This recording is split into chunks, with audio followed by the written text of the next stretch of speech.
Hi everyone, it's Courtney with Cuss Baby Tarot, and today we are asking, what do I need to know about this connection? Could be romantic, work, family, a friend, doesn't really matter. It's just going to be about you and the connection with your person. And your person, of course, is whoever you hold in your mind at the time of this reading. These readings are, of course, general, so you will take what resonates and leave what doesn't. If you don't hear a message that resonates in the pile that you pick, by all means, listen to the messages in another pile. There could be something in there for you. Don't forget, of course, always like and subscribe and hit the little notification bell. It is my intention to start posting at least once a week, more as I'm led to. So there will be more content coming to this channel. I know it's a little lean right now, but that will change with time. Everything comes when it's supposed to. So, all right, let's take a look. So for pile 1, we have the Gilded Tarot.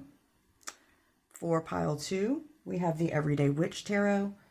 And pile 3, Tarot of the New Vision. Now, today I'm using mini decks. I love a mini deck. I have tiny hands, so some of the bigger decks can get a little difficult for me to shuffle.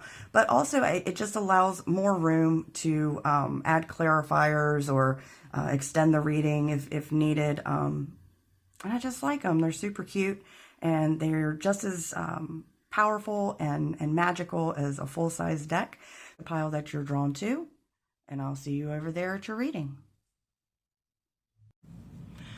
Hello, pile 1. Let's get into it. As you can see, I've already shuffled and laid out the initial spread. And what I'm looking at here is, excuse me while I adjust my chair.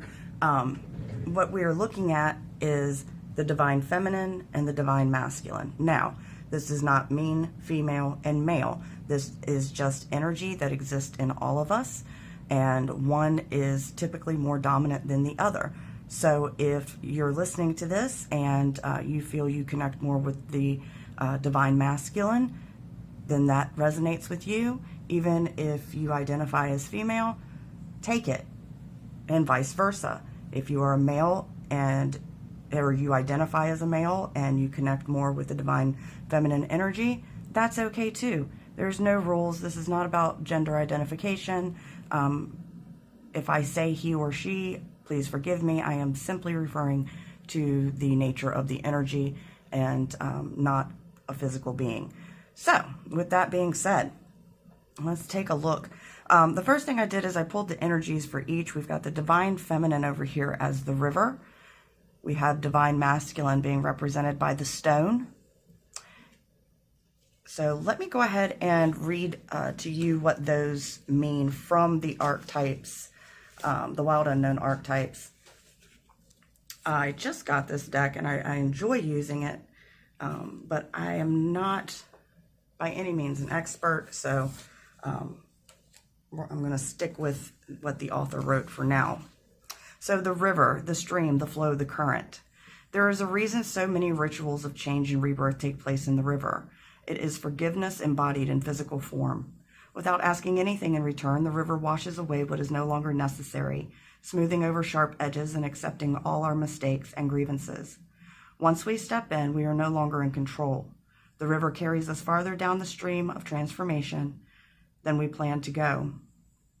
Its waters have a special gift for reflecting back to us a new and dreamlike vision.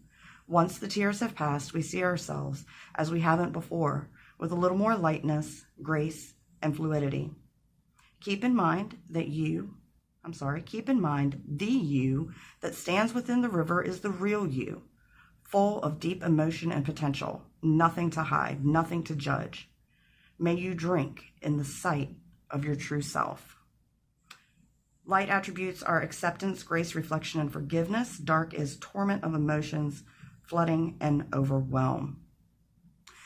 So the Divine Feminine in this connection, I feel, has a heightened sense of awareness, is a highly sensitive person, possibly even with, some psychic gifts, working with intuition, definitely somebody who is empath or extremely empathetic.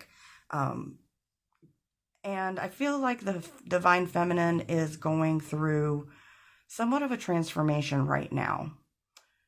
You know, talking about the power of the water to smooth over stone or rocks is really interesting, because when we look at the divine masculine as the stone, that just to me confirms that the divine feminine in this connection has had an effect on the divine masculine, in the sense that they have been able to kind of smooth over some of those rougher edges, and definitely has had an effect on the divine masculine in this connection. So let's read about the stone. So with the stone, the eternal, the anchor, the rock, as an archetypal object, the stone holds psychic and literal weight. Its energy is one of permanence, concreteness, and reliability. The stone's ability to transform is nearly imperceptible to us, as it changes ever so slowly over countless human lifespans. A single stone may see thousands of generations come and go, therefore it contains an ancient and eternal presence. The stone is best used to anchor our wild side, so no matter how far we roam, we can always find our way back. The stone tethers us to earth, helping to ground and connect us to stillness, quiet, and peace. When this card appears, it is likely the stone is a remedy for what ails us. Humble and easily unnoticed, the power of the stone balances the frenzy of our world. When light, or the light attribute, steadfast, loyal, committed, and present, and when dark, weighted down, holding back, and cold. Yes. So, what I see is a divine feminine that is, again, moving in a very intuitive energy, a very enlightened energy, trying to work on self-transformation. You have the stone, which has always done things the way they've been done, not out of stubbornness, but just because it's a classic, if that makes sense. The stone masculine in this connection, their heart is not made of stone, but their exterior definitely presents as something cold, something like statue, like I just keep saying like marble. It's beautiful and it's valuable and it's durable, but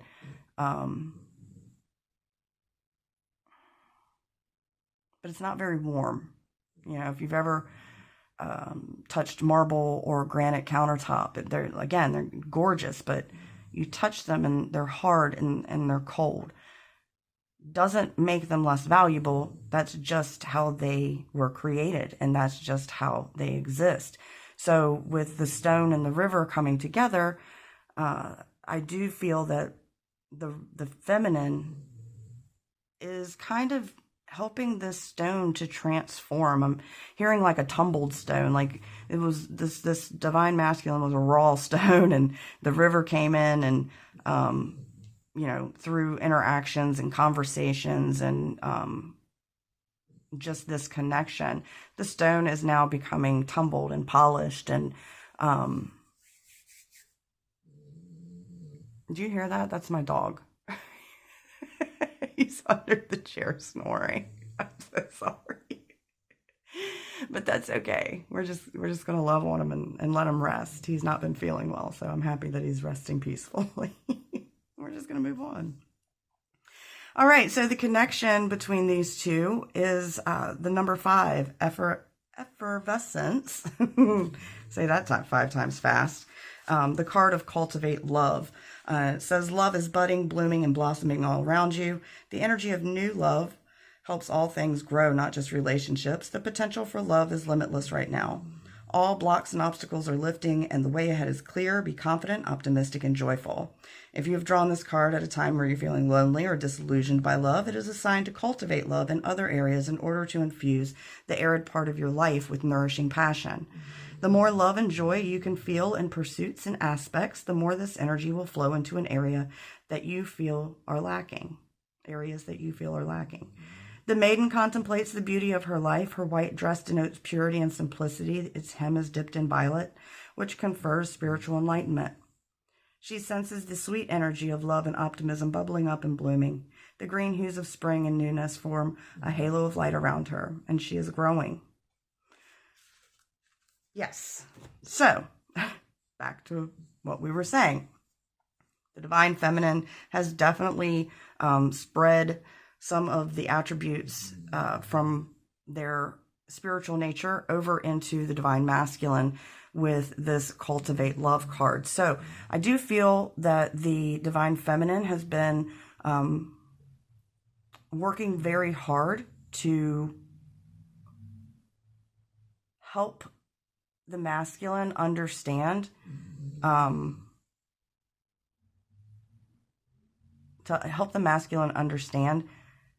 that love isn't scary. That's what I'm hearing. Okay. So over here for the energy of the Divine Feminine, we've got the Nine of Wands, the Sun, the Four of Swords, and the Ten of Wands. So I do feel like Feminine has invested a lot into this connection, and it feels like everything has been going according to plan. It hasn't been easy, but it's definitely been worth it in their mind. The Four of Swords, they understand that in this connection, there has to be times of rest, there has to be breaks, because in order to get to the desired outcome, it is going to take a lot of work, and in the end, Feminine knows that it may be more work than it's worth. But they are trying to stay optimistic in this connection. Now, what they're not seeing is the Queen of Swords is that bitch, okay? She knows who she is. She thinks rationally and logically. She is not ruled by emotion. She knows what is best for the greater good and operates in that modality. With the Queen of Swords next to this Two of Swords and the Fool and the Two of Cups, I feel like the feminine the feminine knows that she is taking a calculated risk, or they are taking a calculated risk. I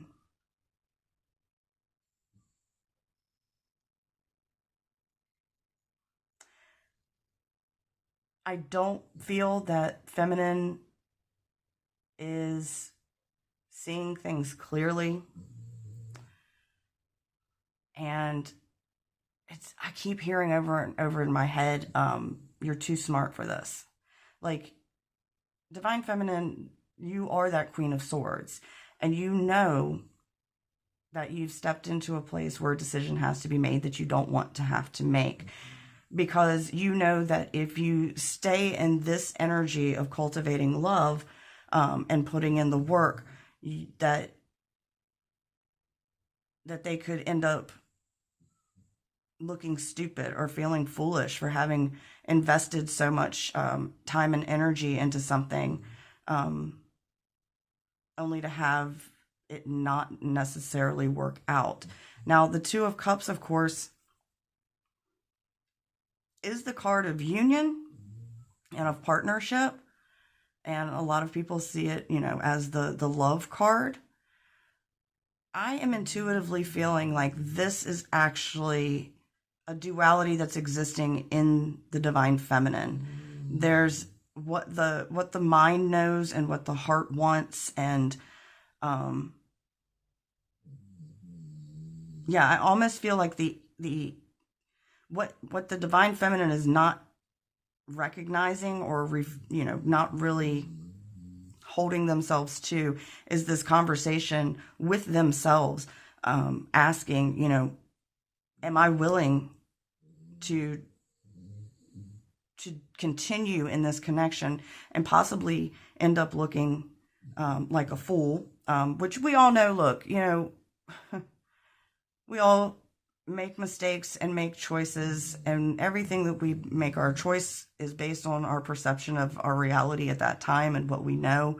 And sometimes we go against our own best interest. And sometimes it's not about going against our own best interest so much as it is trying to operate in that higher mindset where things aren't simple as black and white. They're not so simple as, oh, well, this person hurt me, so I'm done with them. No second chances, no, it's not like that in the real world. We watch TV and movies and we see these relationships depicted. Again, this doesn't have to be romantic.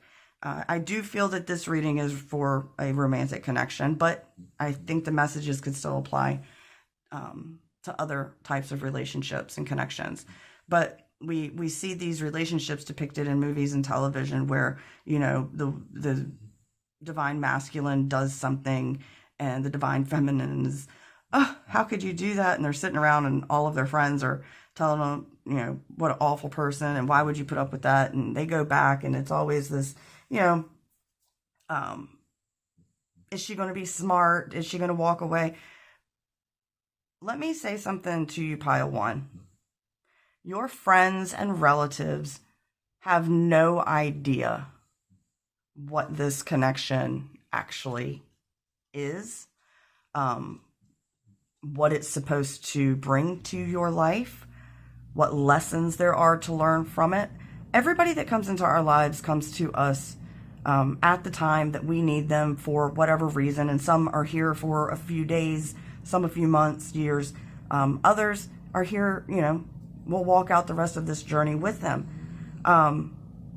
But at the end of the day, your friends and your family don't know what Spirit has planned for you in this connection. So if you have been putting up with more than what your friends and family think that you should tolerate, that's okay. It's okay. Even if you're wrong, even if you end up looking like a fool, I feel like because of your intuitive nature and your flexibility and your ability to recover and to heal quickly, with the healing waters is what I'm hearing. Divine Feminine, you are able to step into that river whenever you need to and get yourself straight and come back and look at things from a higher perspective. So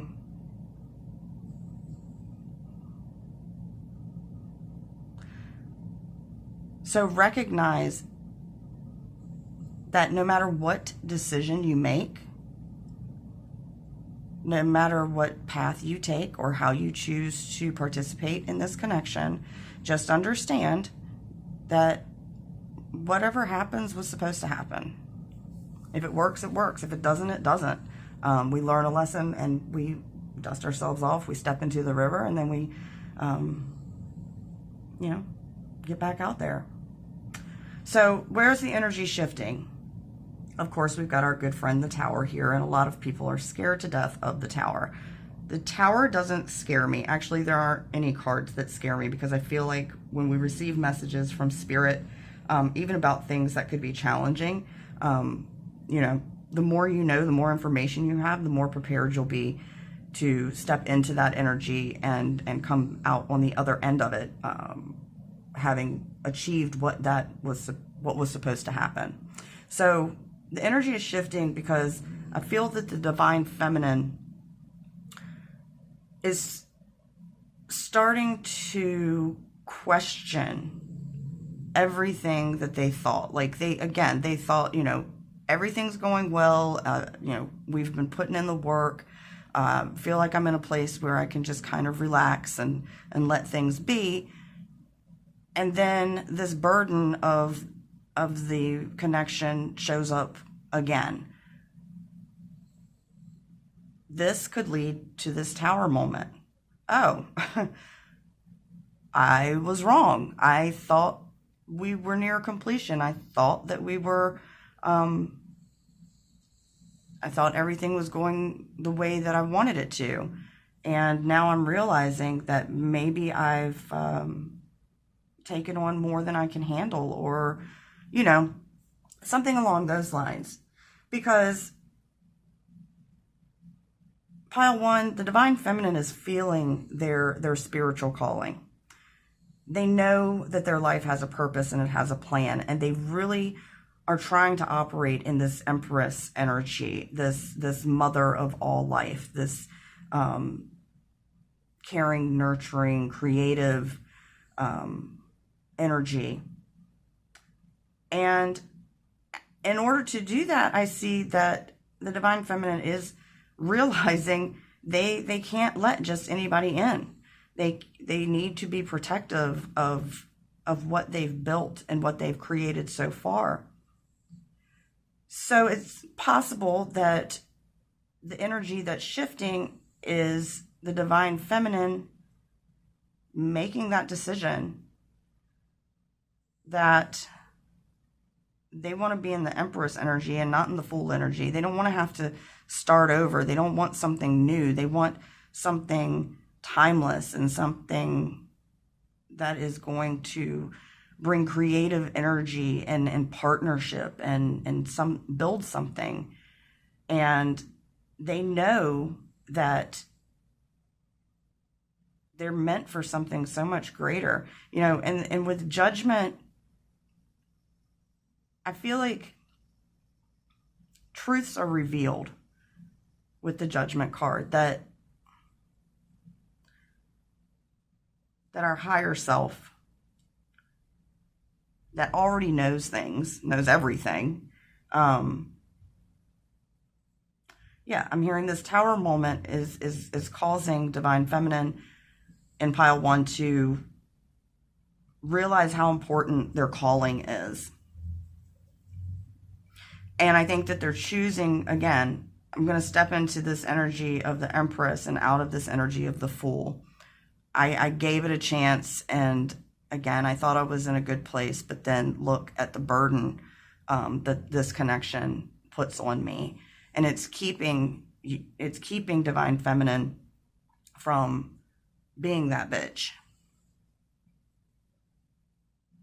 And honestly, I do feel that the tower moment can be avoided.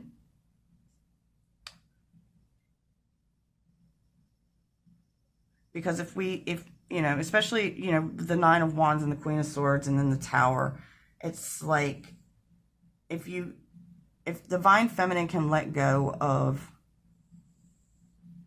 everything that they've put into it and start looking at it logically, like, forget what the heart says, forget what your friends and family say, like this person needs to go inside themselves and just use logic, which, you know, the stone is all about logic. The stone is all about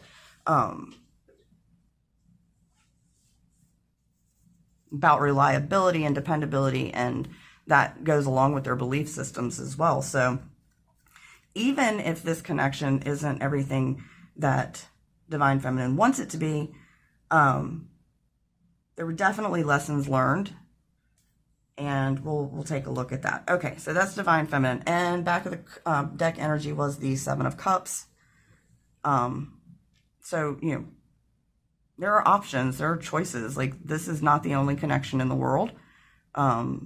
Spirit very well could have something even better planned for you. Definitely has something better planned for you than carrying the burden of this connection. Okay, I will just talk and talk and talk and talk and talk. So let me go over here and take a look at the divine masculine. So the energy of the divine masculine sees the divine feminine as the Empress already. They know that quality exists in the feminine. They know that the feminine is extremely giving and caring and generous, and, you know, makes them feel almost childlike again, like before all the bad stuff happened. Because we all have bad stuff that's happened in our lives, some more than others, but we've definitely all experienced some form of trauma at some point in our lives, unless you are just that damn lucky, and in which case, call me. We need to talk. I need to hear your story. But again, as the stone, we see the King of Swords energy. The King of Swords is very logical. He's going to stand back and look at all of the facts and all of the details, and then determine, based on my calculations, And again, with the Seven of Cups, which is funny because that's the back of the deck energy for the feminine. Masculine, he is in the energy of the Seven of Cups. He has, or I apologize, I keep saying he, they have, they're exploring their options.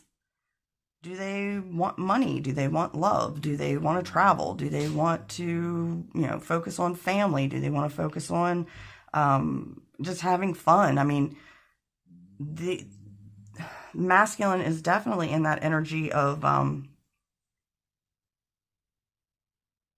knowing what this connection is about and seeing the divine feminine for exactly who she is and who she's called to be, but still not really trusting what their eyes are showing them and what their hearts are telling them versus their mind, because this particular masculine is always going to make decisions based on what makes sense for them at that time. Because even with all of these options and all of these choices, I just kind of I see the divine masculine just flicking away the ones, and then coming up with 2 or 3 that, okay, now I'm going to sit here and I'm going to figure out of these 3, and I'm hearing love, money, family, love, money, family, love, money, family. Out of these 3, what do I want the most? Where do I want to put my focus? And what they are not seeing, and what they're refusing to acknowledge, is how good this connection is and could be. Because with this 5 of Pentacles energy, pile 1, the divine masculine, I mean, this card depicts it perfectly, has been left out in the cold. They have put their faith in this kind of energy before, only to be disappointed. Or not necessarily in this type of energy. I don't feel like this divine masculine has ever really encountered this type of divine feminine, and that's also confusing for them. They don't really, it pushes them, again, the river going over the stone and smoothing those hard edges, but in order for those edges to smooth out, they had to let go of some limiting beliefs, or they had to let go of some old beliefs that no longer serve them. And if you've ever been through something like that, it's a lot, it's a paradigm shift that many people would not be willing to even test the waters. That would scare the crap out of them, and they would be, lickety split, gone. But because of the logical nature of the divine masculine,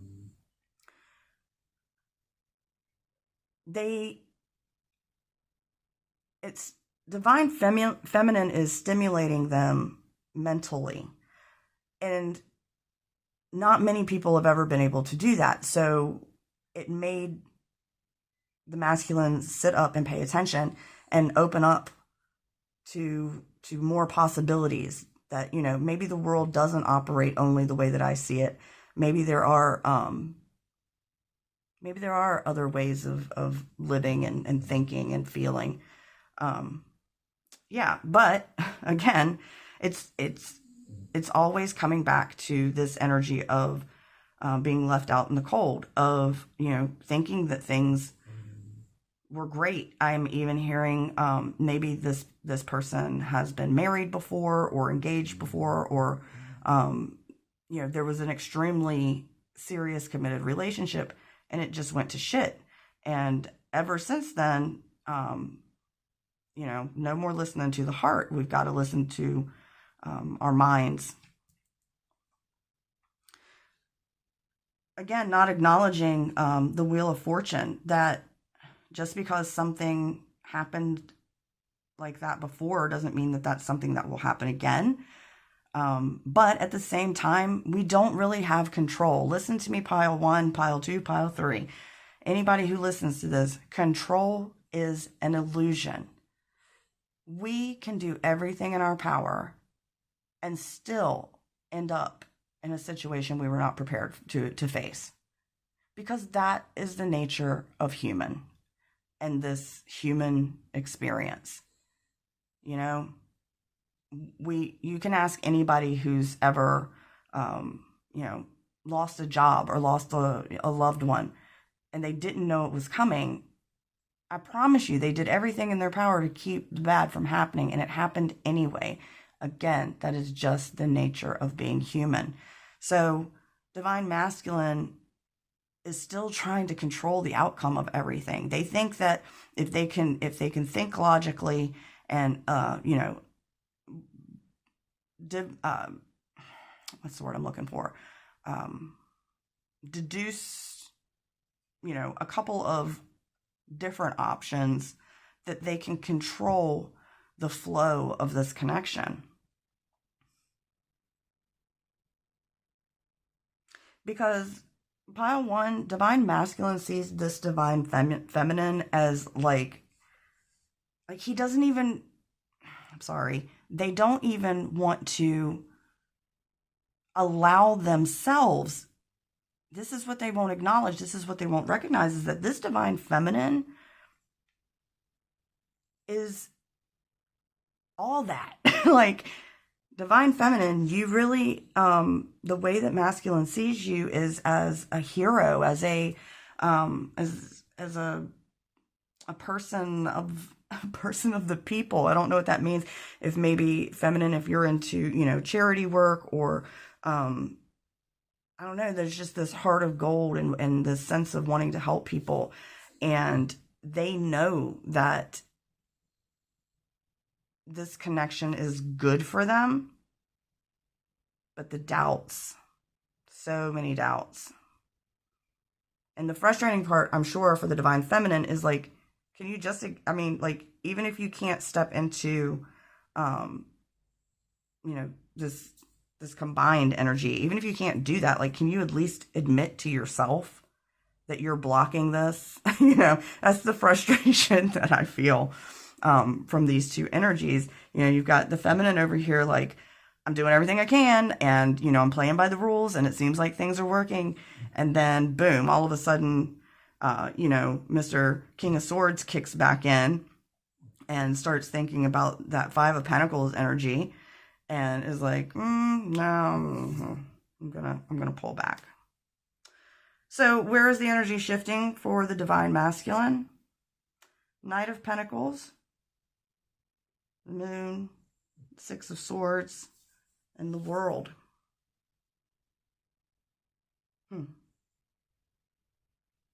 Okay, so Divine Masculine may be in a place where they are starting over, or they are starting something new, like a new business venture, a new job. But they are making moves, is what I'm hearing. And especially, you've got this broom and this broom, and the Six of Swords energy of moving away from something. There are changes happening in the Divine Masculine. But the Knight of Pentacles is slow. I say that every time. Every time it shows up in a reading, I like to remind people that the Knight of Pentacles is super slow. So whatever they are doing or whatever they're trying to manifest, the goal that they're working towards, it's not something that's going to happen overnight. With the Moon, I do feel like they're, because of the influence of the feminine, they are starting to connect more with their intuition, and starting to try and make peace with the past. The Moon is also a light in dark places. So chances are the Divine Masculine has sensed this shift in energy with the feminine. And I think they're starting to realize that it's time to piss or get off the pot. Like, do they go with their intuition and just trust the universe? Or do they decide it's not fair? You know, we've got the moon up here too, as guidance and as light, walking away from something that no longer serves us and stepping into the world.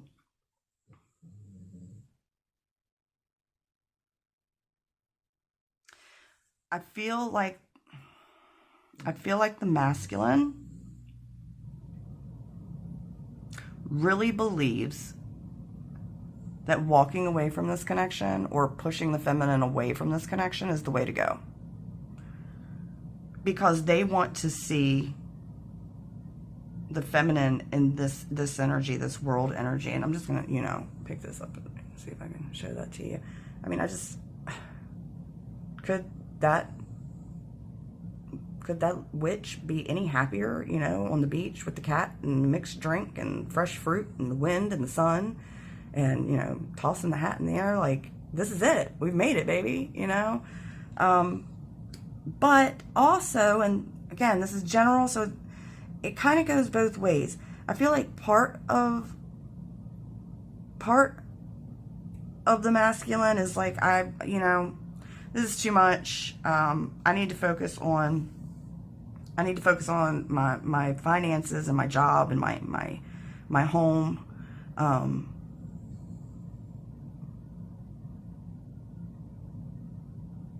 And I'm hearing, you know, there could be secrets. You know, I mean, we all have secrets, but this is like I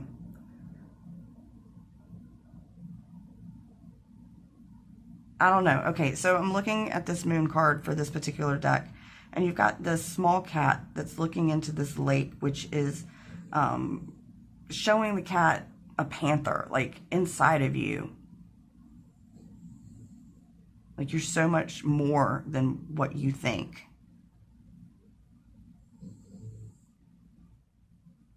I'm just trying to talk it out, guys, and gals, and everybody else. I promise I'm going to get the hang of not using pronouns, but until then, please just forgive me.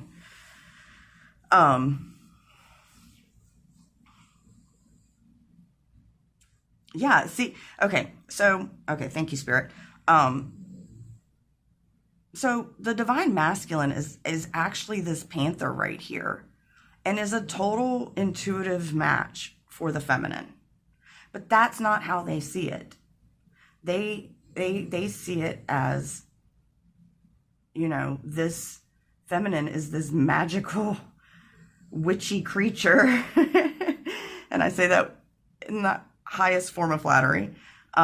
This witchy creature, you know, just flying around the moon, living her best life. And the masculine's like, I'm this cat, and they deserve a panther. And I'm not a panther yet. So, you know, this Knight of Pentacles could be, look, I'm trying to move into this panther energy. I'm trying to create a version of myself that I think is good enough for you, divine feminine. It's what I'm would hear them say. So they're trying to walk away from old patterns and bad habits and trying to leave all of that, this stuff behind. Because again, part of this pile wants to run away because you're not good enough, and they believe that that's the best thing for the feminine. The others are trying to walk away from this feeling of being less than, to step into this world energy with the divine feminine. So, whew. Spirit, you do too much, and I love it. Thank you so much. All right, so let me look at these connecting energies. Sorry, I probably should have done these here, but, you know, everything happens for a reason. So we already talked about cultivate love. The connecting energies that both parties are not seeing or refusing to recognize is 25, which, you know, reduces to a 7, which is the ultimate number. It is a spiritual number. And so that makes sense that the card phenomena is be still and listen to the spirits. So it says, it is time to invite and commune with spirit guides and ancestors and consider their advice and guidance. The girl of phenomenon has sacrificed one eye for inner sight as she bridges the worlds of life and death. She is surrounded by white lilies, the sacred flower of death. This indicates that your willingness and ability to be still and listen will reveal the beauty of your situation.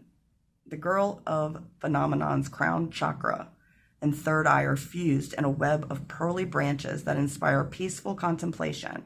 Do not fear the underworld. Instead, willingly descend into the darkness with grateful awareness that others who came before you have learned the lessons and answers you are seeking and are willing to share their insight and wisdom. Absolutely. So again, in this middle energy here of refusing to acknowledge, divine feminine, you know what the right move is, but you've got to listen to what your guides and what spirit is and ancestors, spiritual team, if you will, what they are trying to tell you. They are trying to tell you to make a decision. They are trying to tell you that there are more ways to get into this Two of Cups energy than carrying this burden of this connection. And divine masculine. If divine masculine would listen to their intuition and would connect with their guides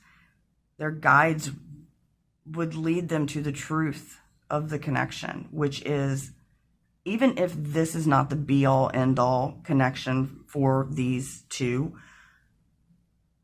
it would at least help them to heal that past so that they wouldn't be stuck in what happened.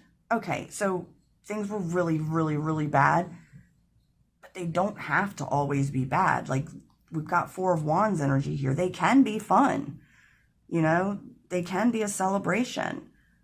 Wheel of Fortune, change is inevitable and everything is different every time, you know, so it's okay to admire someone. It's okay to want someone. You don't always have to be concerned about something new slipping back into this old, is what Spirit would say. So if both parties would connect with their guides and then their intuition, things would just, you know, clear up. That's really where the miscommunication is in this connection, because it's a really strong connection. I mean, you've got love, you've got the sun, you've got, you know, the Empress and Wheel of Fortune and the World coming up, and the Empress coming up twice. So feminine, definitely you are in that divine feminine superpower. Like, you're capable of so much. And I just hear, you know, trying to manifest something that is not for the highest good of everybody will never work. Message.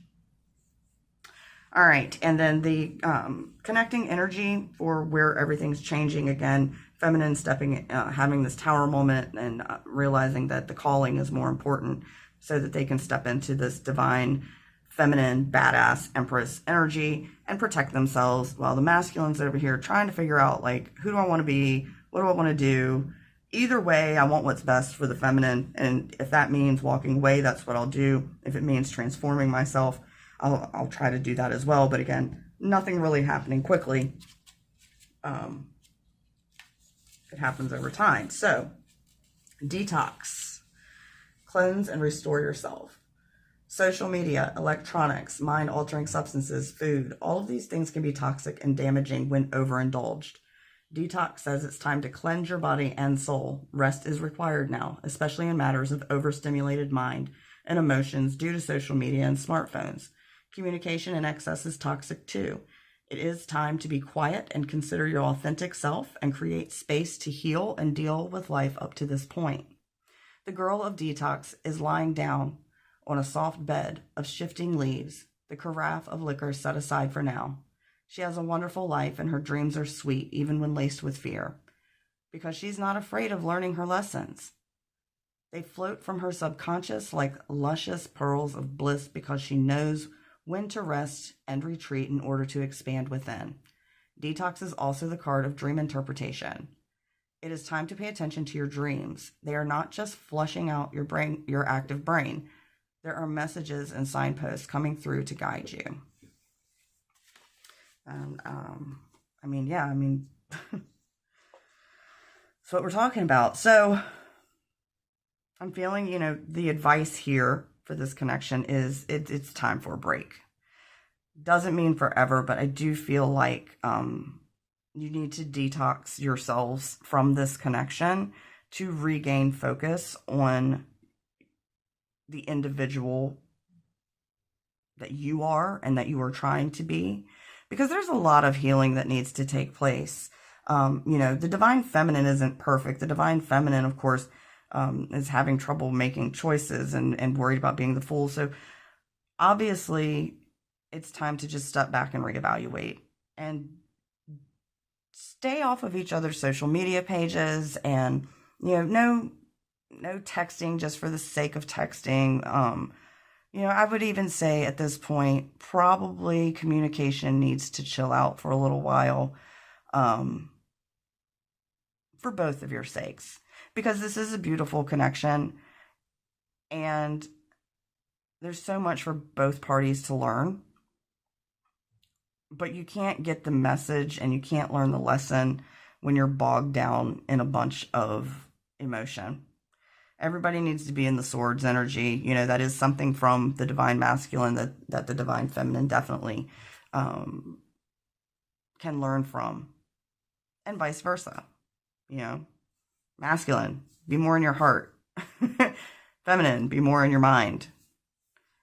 But at the end of the day, everybody needs to be talking to their spirit team and just resting, taking care of yourself, and see what happens. And bottom of the deck energy, I forgot, for masculine was the Ace of Swords. So,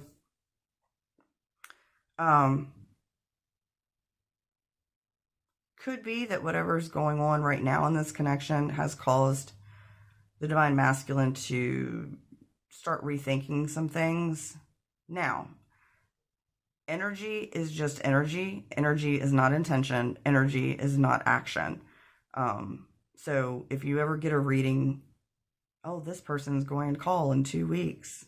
Well, maybe that's what their energy at that moment is saying. Too many variables. So when I say that this person has maybe a new way of seeing things or thinking about things, that's all it is. It is a seed that has been planted, and it's really up to the divine masculine to find out, what that means or where that's going to go. So don't put too much into that. All right. So this was a long one. I did have some more cards I was going to pull. I did not imagine going that long. Let's just get some advice real quick, and then I'll let you go. So from the Moonology deck, Spirit, what is, the advice? Divine Feminine, confidence is your key to success. New Moon in Leo. At the time I'm recording this, we are getting ready to step into Leo season. And for the masculine,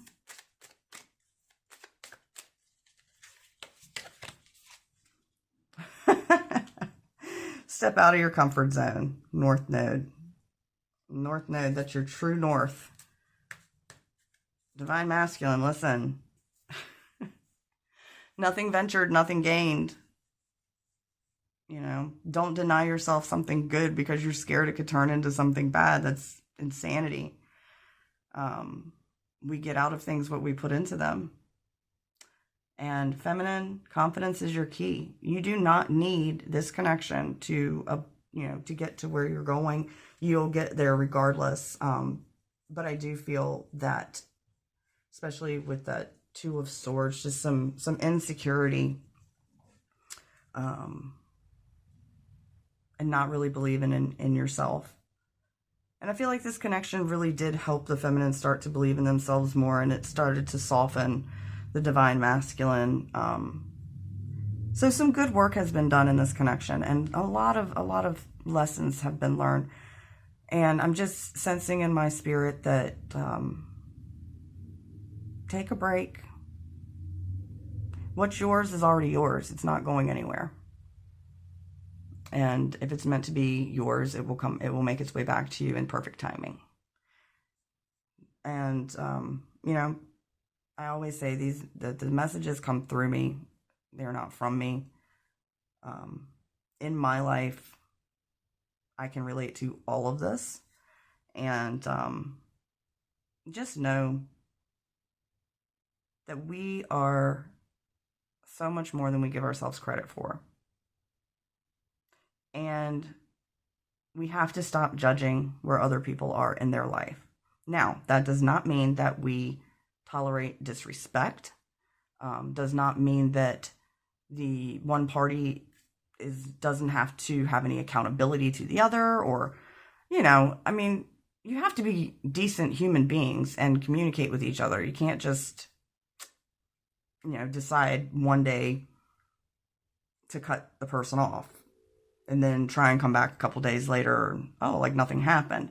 And this tends to be a more divine masculine trait than a divine feminine trait, but feminine can do it too, playing games, that kind of thing. So I think everybody just needs a break and pick it back up maybe at another time, or you've learned what you needed to learn and you can move on, and the universe can bring you a connection that is more your speed and more aligned with your purpose. Bottom of the deck.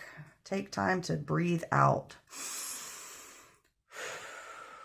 Yes. Spirit, thank you for the reminder. I forget to breathe all the time. And that is true life. So let's get some messages from the Hidden Truth Oracle from All Things Intuitive. I just want to... What would the divine masculine say to the divine feminine if they could?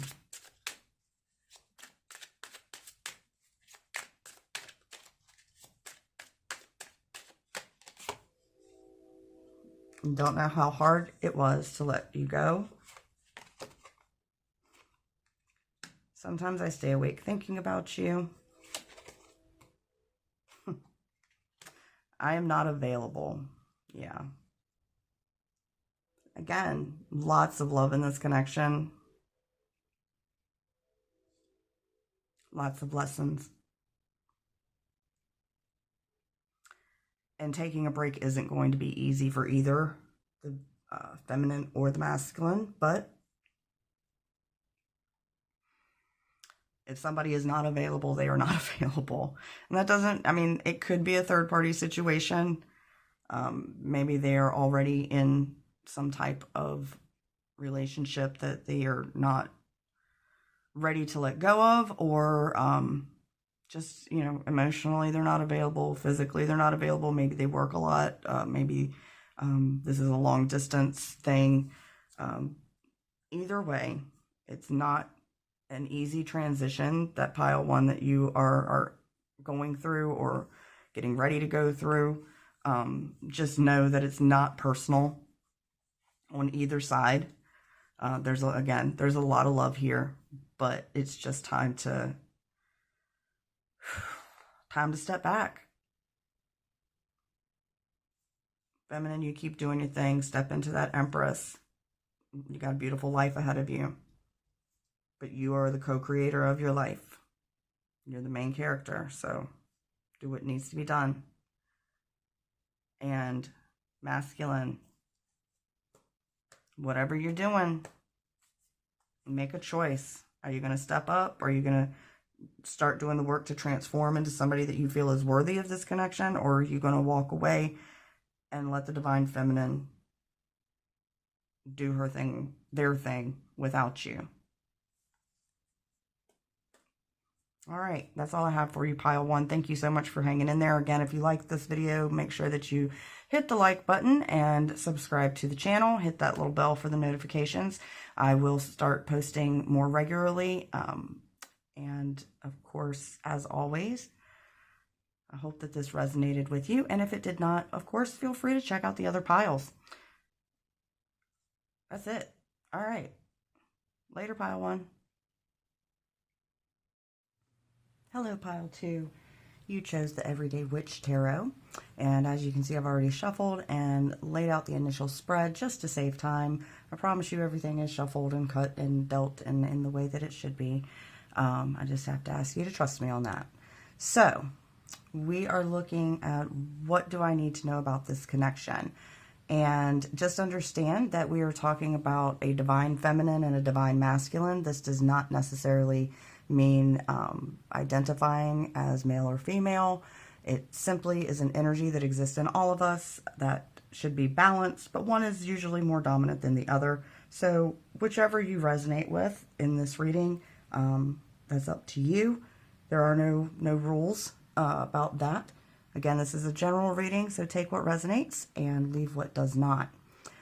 I wanted to start out with the energy, the archetype energy that is represented in the feminine and the masculine. And in the feminine, we have the thread, and in the masculine, we have Eros. So, like I said in Pile 1, I'm just starting to work with this deck, and I want to make sure that I get the interpretation correct, so I'm just going to read it from the book. The thread, the path, the vein, the circuit. Life is a tangle.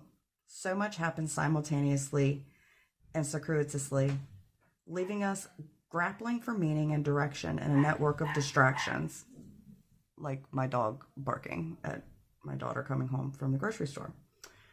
Sorry. When we connect to the energy of the thread, however, we strike the deepest vein in the body. Our whole being responds to its tug, meaning it's pumped through our bloodstream. Our mind and spirit are lifted. We remember who we are and what we came into this world to do. Though this happens on the most profound level, it could be the simplest incident that activates the thread. A song, an image, a conversation heard in passing. No matter how confusing and multi-layered our modern lives become, if we are connected to the thread, we are free.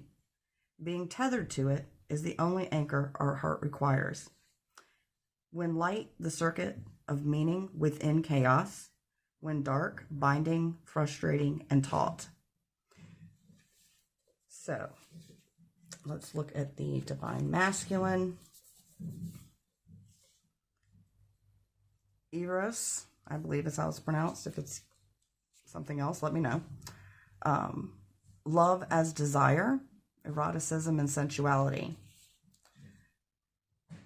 Though Eros can be depicted as unbridled sexuality and eroticism, a more contemplative understanding of this archetype energy leads us to the root of desire itself. What do we long for? What are we awakened by love? Why are we awakened by love? What makes us hesitate in the face of intimacy? Eros reconnects us with the primal longing to merge with another human being. Nature, music, art, plants, food, or anything that we perceive we are separate from. Eros allows us to momentarily unite. Our heart embraces otherness, and in doing so, we further understand our own. Our life force awakens. This card reveals an inevitable initiation into love's labyrinth. You may find yourself swirling in a new territory of desire and sensuality. Explore the labyrinth with a curious and honest heart. And remember, though the way is circuitous, you are always being led towards its center. When light, passion, playfulness, sexual health. When dark, madness, projection, obsession. Okay, so let's get to it. So we have the divine feminine as a person that can sometimes feel like they're being strangled by their circumstances, not really understanding that everything that's happening is happening for a reason, because this is the path that they need to be on to learn the lessons to become who it is that they need to become. I feel like this person has a tendency to overreact and overcompensate. And I'm hearing a lot of control, like, again, tugging the thread, trying to make the thread bend to their will as opposed to just following the thread or the path wherever it leads them. And this divine masculine has somewhat of an innocent understanding of love and relationships, and this connection has really awakened the sexual, sensual, erotic part that I don't know that they even knew existed in them until this connection happened. So the connecting energies between the two, I pulled number 11, the flashover, and it's all in your head. And of course, this is connecting energy, so even though we'll be saying she, it's just an energy. You are overthinking things. Friction and resistance in the circuits of your brain have now confused you into thinking the pain and tension in the world around you is in the world around you, when really it's all in your head. The good news is that at the same time, all it takes is a spark of trust to short circuit resistance built up from friction with the world. When flashover appears, it's time to close your eyes and take a deep breath and recognize that the only thing standing in your way is you. The light of a busy mind can be beautiful, but in order to reveal its best achievements, times of darkness and rest are essential. After all, you can only see the stars in the darkness. Let go of your worries and fears for a while without reservation and let the world balance itself around you. The girl of flashover is wary, but realizes that she cannot continue in this way. The growing, plump leaves around her cushion and comfort her as she slowly releases her mental grasp and relaxes her mind towards clear thought and profound insight. Now, this is pretty evident in the current energy of both parties. The Divine Feminine, with the Three of Swords and Death, you're definitely feeling heartbroken. You're definitely, I say you, but you could, the Divine Feminine, they're definitely feeling the loss in this connection. Something has changed. Something, it could be that you're not in contact. It could be that something has come to an end, or you're in separation with the Divine Masculine. And with Death, of course,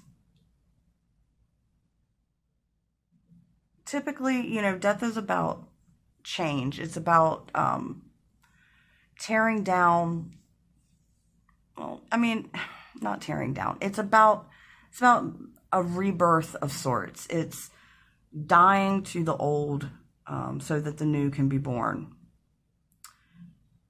But I'm also feeling in this connection with the Divine Feminine, they honestly, with this Three of Swords, this feels like a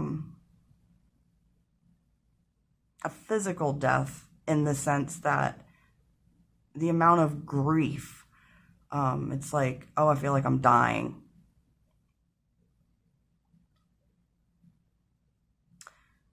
The Lovers in reverse, the Moon in reverse.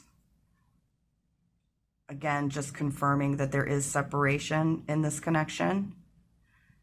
And I feel with the Moon in reverse, there's definitely been some secrets kept.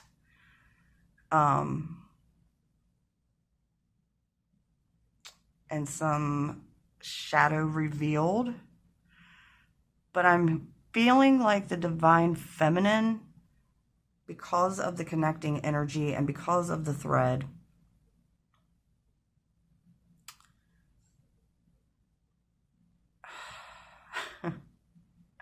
I'm just hearing, and forgive me, this is through me, not from me. You did this. This energy that you're in right now, and we're all responsible for the energy that we're in, but in this instance, it was the actions of the divine feminine that led to the separation, that has also led to their own pain, and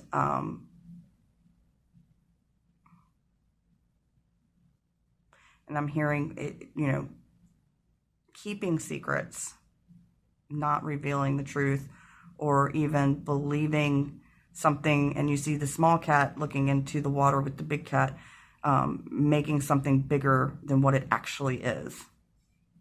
Okay, so this is going right along with it's all in your head, and forgetting that we're on a path and all things lead to our highest good.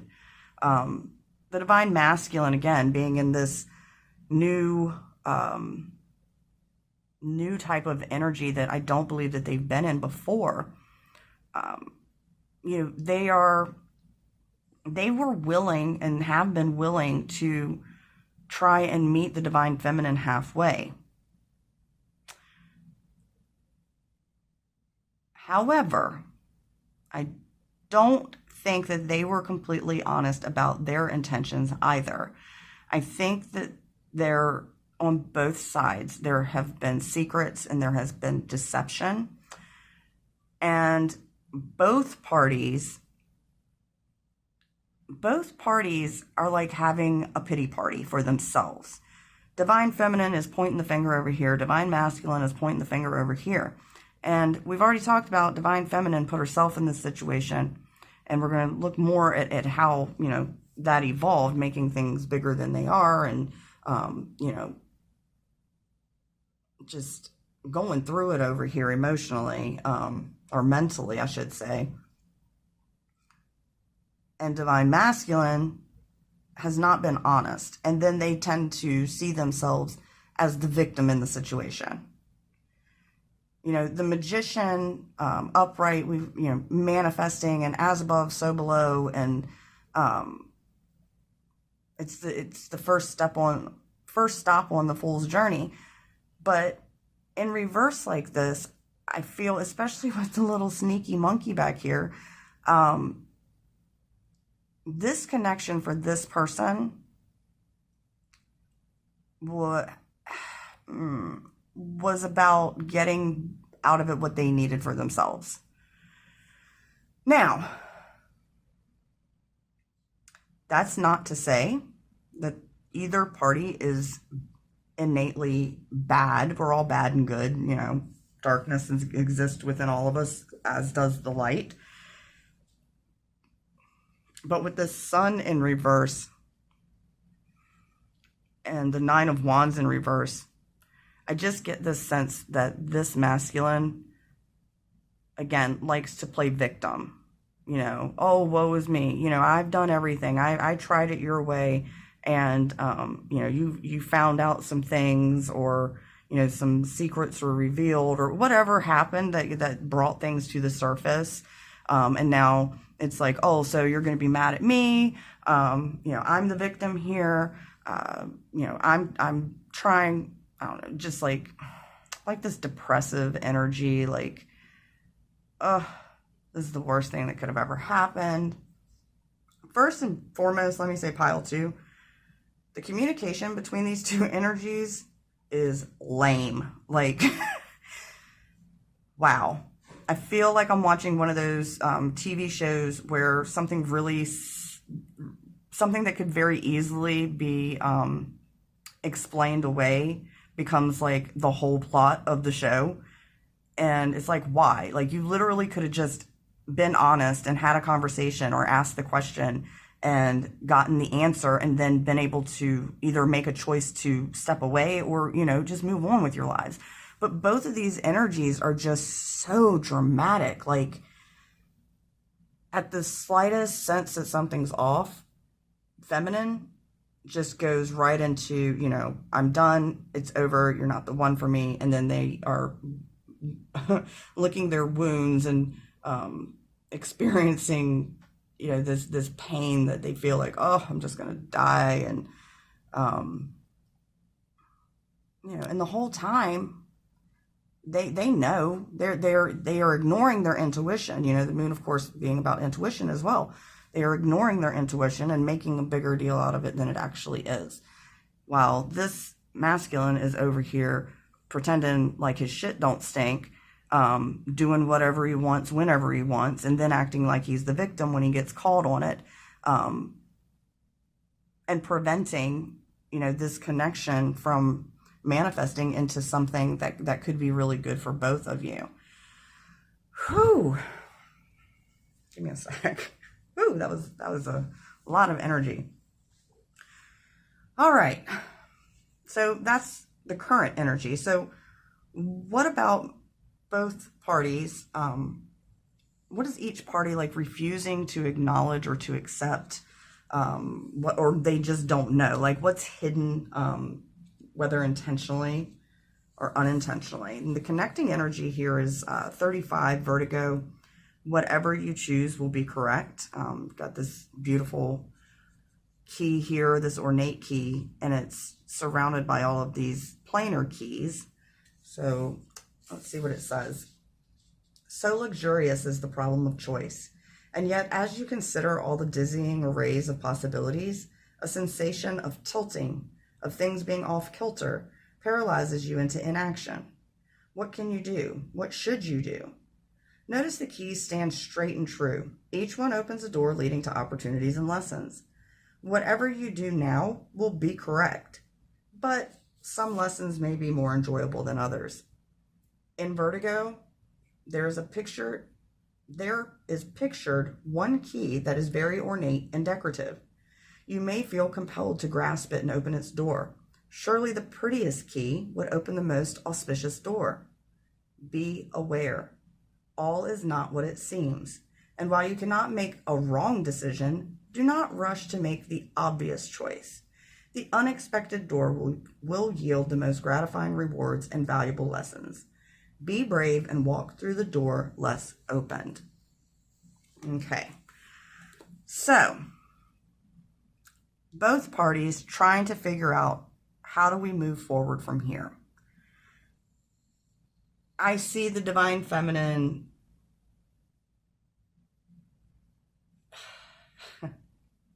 there's a little bit of this in pile 1 too.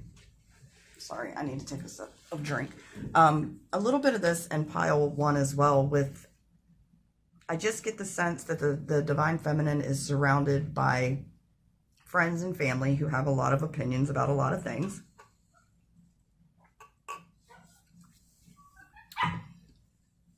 And divine feminine has done a lot of work on themselves. And for the amount of work, they should know better. They should be in this 9 of Pentacles energy, but instead they keep going back to this 5 of Wands energy where they're listening to people instead of listening to their intuition or listening to their guides or following what they feel is the right thing to do. And because of this duplicity of trying to maintain this connection and also trying to appease those around them, so that I'm hearing, you know, I don't want to lose face, but trying to please both has put the feminine in a situation where they feel like they have to choose one over the other. They either choose their friends and their family and their reputation with them, or they decide, you know, to step into the Queen of Cups energy and be more compassionate and more forgiving and try to be more understanding and try and see things from another person's point of view. And right now, with this being in reverse, that's not happening. This divine feminine is digging their heels in and saying, no, you're going to treat me right, or I'm not messing with you anymore. But the fact that they're heartbroken, and the fact that the fact that they feel lost when this connection isn't happening, they care about the connection, but they also care about their reputation and how the outside world views their choices and their decisions. And looking at, it's all in your head. Like this lady here is just so, you can tell she's just so tired and so drained. But that's what happens when we live our lives for other people and not for ourselves. We are the only ones who have to live in our skin. And if other people don't like our choices, that's their problem. And this is why you'll hear so many people, so many advisors talk about losing connections with people, because some connections just aren't for us. And we hang on to them. And actually what it does is it hinders both. It hinders party A from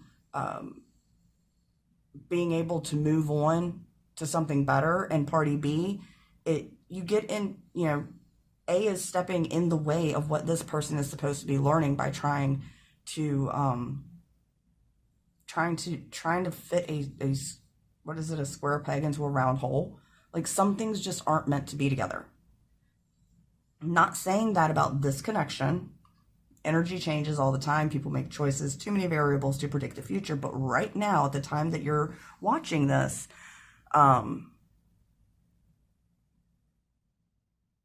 yeah, that duplicitous lifestyle, because you see it over here in the masculine too.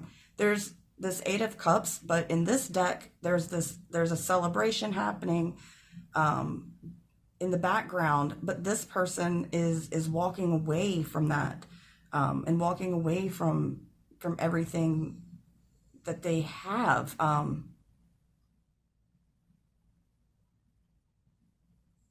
It would make more sense to run towards the celebration. But again, this victim mentality, this nothing's ever my fault, they would rather walk away from the good thing than to admit that this has a lot to do with them. You get out what you put into something. So while this masculine is holding themselves to such a high esteem, thinking that they're the best thing ever, why would they stick around for this connection? Again, with the Ten of Wands in reverse, feeling like that's not their responsibility. It's not something that they need to be concerned about. And then the Knave of Pentacles. This, this reversed energy I'm feeling is just, this divine masculine really doesn't have a clue what they're doing. And I know that sounds awful, but it just is what it is. We all have different life experiences, and some of us have been through more than others. Some people have not had to make those choices. Excuse me. Some people have not had to make those choices, and some people have not experienced enough loss to appreciate having something real and solid. So between the two here, both of these people are like over it.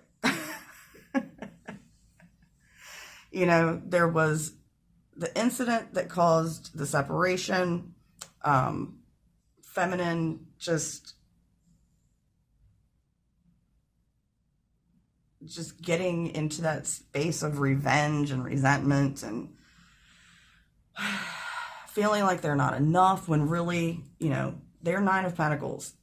They've done a lot of work, and they should just be relaxing and enjoying, but just keep making choices where, again, it's not a wrong choice, but you're making choices based on other people and what they expect, and it's keeping the feminine from stepping into that energy. Just make a choice. You don't have to forgiveness, yes, but you don't have to accept the way that someone made you feel. But letting it go is a whole lot easier than planning on how to get revenge or whatever. It's blocking your blessings, feminine. Masculine, I don't know where you get off. I don't know where this masculine gets off thinking that there are no rules for them and there's no accountability. Yet the sexual energy coming from this divine masculine is almost like the divine feminine was like on this path of enlightenment and ooh, okay. So if the divine feminine was on this path of enlightenment, and this might not be everybody, again, take what resonates, leave what doesn't, and the connection with this masculine is basically sexual. And so that explains, trying to operate in your higher self, and then this is satisfying the physical self and the ego. No wonder divine feminine is confused. No wonder divine masculine doesn't understand what they did or won't admit what they did. Because these two energies, when they work, I feel like it's absolutely amazing. When they don't work, they are at total odds with each other. You've got one person wanting to satisfy the physical and another person wanting to satisfy the spiritual, and those two just don't go hand in hand. Okay, I feel like I've been stuck on this for a while. Let me move on. There's just a lot going on here. Like, again, if you just have had some honest conversations, and I feel like the divine feminine really wanted to have those conversations. And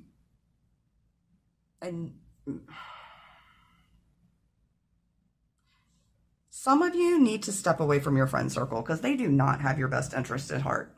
I'm sorry, they just don't. Excuse me. Need a little sippy sip. They just don't have your best interest at heart. What I'm seeing in my mind is, like they'll sit with you and listen to you talk about it, and then they'll turn around and talk to your other friends like, yeah, I don't know what her problem is. Like, I don't know why she can't get it together. And that's okay. Don't take it personally. It's just, some people need to make themselves feel superior by talking about other people. And that's a reflection on their character and their integrity, not yours. And, but if you ever get the sense from somebody that they are using your pain and your trauma, whatever's happening in your life to satisfy some sick need for drama or entertainment, run. Don't walk. Do not pass go. Do not collect $200. Run away from whoever that is, because you don't need that in your life. You need somebody that when you tell them what's going on with you, they may not understand it, they may not agree with it, but they don't judge you for it. And they're just there to listen and offer advice if you want it. Those are the people you need around you, not the chatty Cathys, not the drama queens and the people who talk about people. Because let me tell you something, if they're talking about other people with you, they're talking about you with other people. And I don't know who needed to hear that, but that was a very specific message for somebody. And if you're the person that is running your mouth about other people, just know nothing good is going to come of that. You will lose good people that way. And in the end, you will look bad. Because it's just not cool. Anyways, whew, sad. Got off on a tangent there. Okay, Court, get it together. All right, so where's the energy shifting in this connection? Let's look at the connecting energy. Again, I think I'm pronouncing this correctly, but if I'm not, tell me. Eunoia, everything in perfect balance, the number 8, and of course 8, you know, of course, is like the infinity symbol, up and down, as above, so below, which is kind of cool because we did have this magician energy up here. All right. Everything in perfect balance. The girl of Eunoia is the embodiment of beautiful thinking. Her crown of thorns and leaves indicates that she understands through her journeys of pleasure and pain that she is ultimately free. Everything is in perfect balance as her soul takes flight. The moon halo around her head signifies a healthy mind, emotionally balanced, rational, in all its highs and lows. The death card of the traditional tarot deck is Eunoia's sister card. When Eunoia appears, it's a sign of current or impending endings and ensuing inevitable rebirth. Mortal contemplation is a spiritual practice that has the potential to heal, instruct, and connect us to a source of our being. The practice of contemplating our own death is healthy and essential in order to die meaningfully and mindfully. There is only one thing equally magnificent to our death, and that is our birth. It's my kid, ignore her. Everything in life, good or bad, has a beginning, middle, and end. Graciously allow things to pass and merge into the universe cauldron of creation for your rebirth. Pile 2. Whew. Lots of lessons to learn here. Lots of good things to take away, even though I feel like you're going through a really rough patch and some disappointment and just maybe emotionally, mentally, spiritually just drained and tired. Everything is in perfect balance. And I know nobody wants to hear that, including myself. I hate when I've got something going on and oh, well, you know, everything happens for a reason or what have you. It's like, ugh, I don't want to hear that right now. But it's true. So understand that everything that you've been going through and everything that you've been experiencing has been part of the thread, part of the path. And, you know, I do see that the feminine is no longer, is understanding they can no longer act the way that they have been acting and doing things the way they've been doing them, because they understand that they deserve someone who sees them as, you know, in this Six of Wands energy for who they truly are, you know, as a good-hearted person, that's generous and helpful. But this connection brings out the worst attributes. I'm going to say in both of you. More so in the feminine, because the masculine, I feel, is really just not evolved enough to understand all of this. And that's not an insult. Again, just life experience or lack thereof. I think that Divine Feminine is starting to let go of this illusion of what she thinks she wants, or they want. Sorry, there I go with the she again. I'm going to get better, I promise.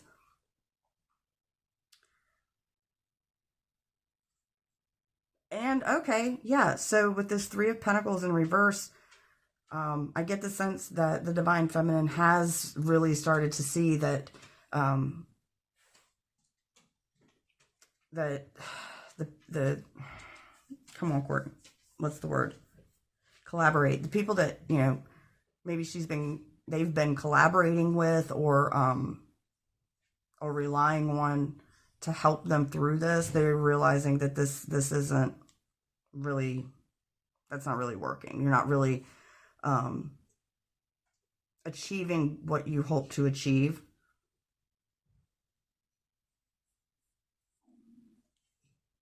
don't know if y'all heard that. That was my stomach. I'm so hungry. I'm going to finish this and then go get something to eat. So forgive my loud stomach if you heard that. Embarrassing. Divine Masculine. Tired of the pettiness. Really, you know, it's not that they're, you know, out there looking for something else necessarily. And, you know, they're just tired of being beat up on. Again, they don't have the awareness to see where this energy may be triggered or provoked the feminine. So they're just like, I'm tired of fighting. You know, I didn't do anything. It's not like I was out here running around in these streets, whatever, you know, because divine masculine tends to think that the only thing that the divine feminine has the right to be upset about is if they are, you know, if they step outside of the relationship with somebody else, not realizing that, yeah, that's a big one, but that's not the only thing. So they're like, you know, I wasn't out here cheating or doing anything wrong. You know, again, this victim mentality of, oh, you know, it's all my fault, everything, I've lost everything. And just feeling, you know, trapped and bound in this connection. So, as the card stated, Pile 2, I do feel this is coming to an end. I wish I had better news for you. But if you are watching this and you've stuck in there this far and it's resonating with you, then you know. You knew before you even started watching. You just needed confirmation that, yeah, it's time to move away from this connection and start doing something different. So, and I forgot, back of the deck energy for feminine was the High Priestess. And of course, again, intuition. Listen to your intuition, follow your intuition. Be that feminine that is connected to the thread and following the thread, following the path. Just let it lead you.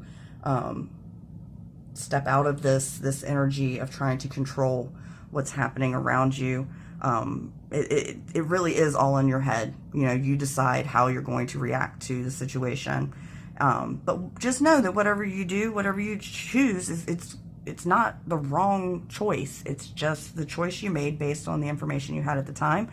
And sometimes that'll lead you to lessons that are fun, and sometimes it leads us to lessons that maybe aren't so fun. So, but just trust that if you follow the thread, you're going to be okay. Masculine.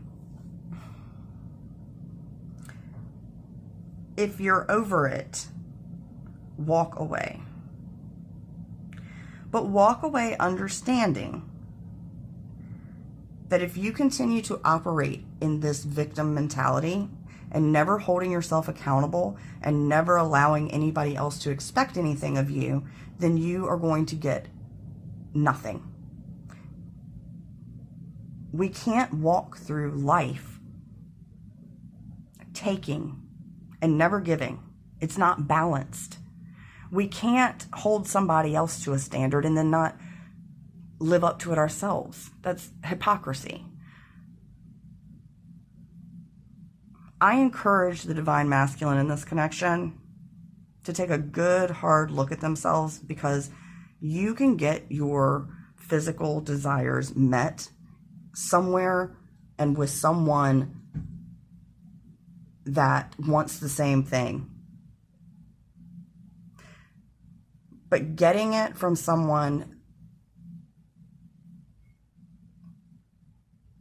that is doing their best to create meaningful connections and to follow an enlightened path, it's just cruel. It is. It's cruel. Go find an energy that matches this desire and act that out. We don't show up for a job interview where they're looking for somebody who is dependable, if we know we don't have transportation and our alarm clock doesn't work and we're not really interested in working full time and we're not big fans of people telling us what to do?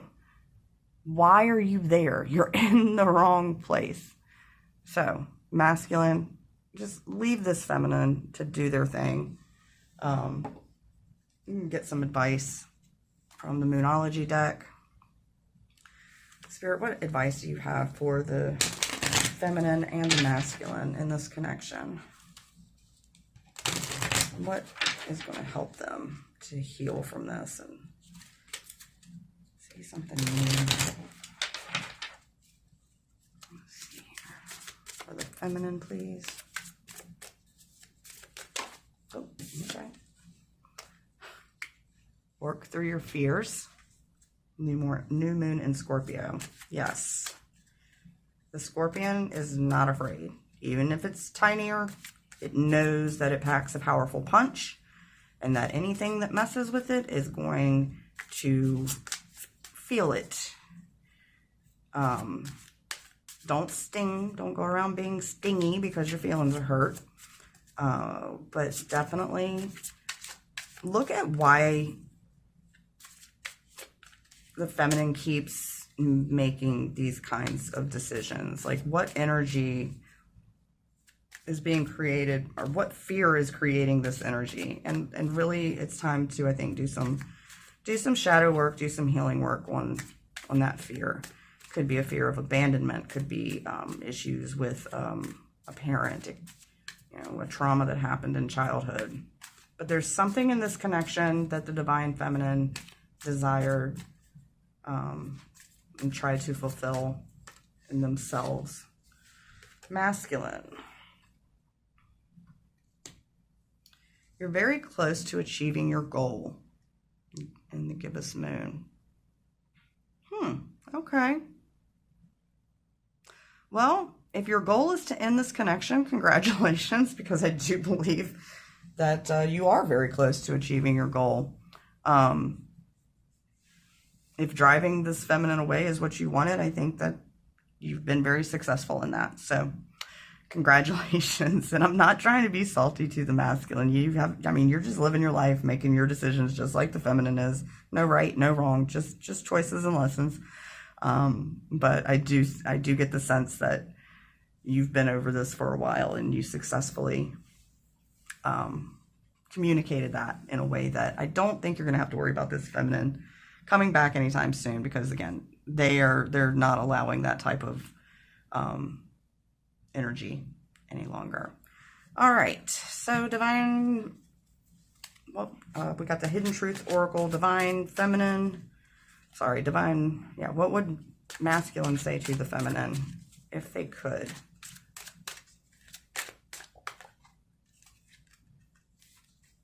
I remember every detail of that day. I wish things could be different, and we will be together again.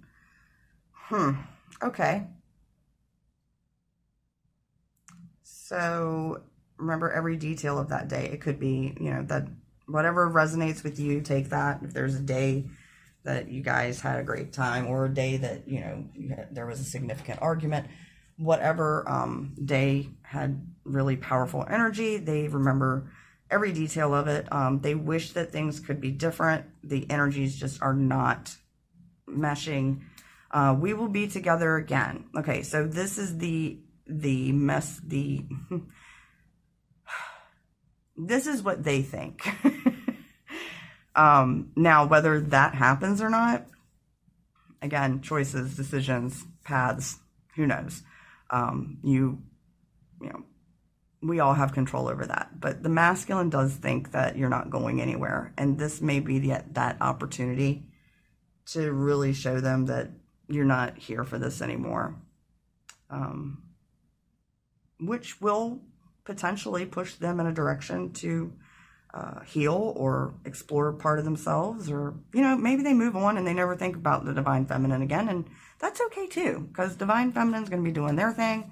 Masculine's going to be doing theirs, but at the end of the day, the important thing is you're not in each other's lives making each other crazy. Because that's real love. That's unconditional love. I want you to be happy even if it's not with me. That's real love. All right. Thank you, Pile 2. As always, hit that like button, hit the subscribe button, hit the bell for notifications. I am going to start uploading more regularly, and anything that you do to interact, of course, helps me out. So, yeah. Oh, sorry. Back of the deck energy for masculine was the Nine of Swords. Yeah, again, they're over it. It's too much for them for whatever reason. You're not too much, Divine Feminine. Just connection's a little too much, a little too intense. So thank you very much, and until next time, later. Hello, Pile 3. You chose the Tarot of the New Vision. So as you can see, I've already shuffled and laid out the foundation spread here.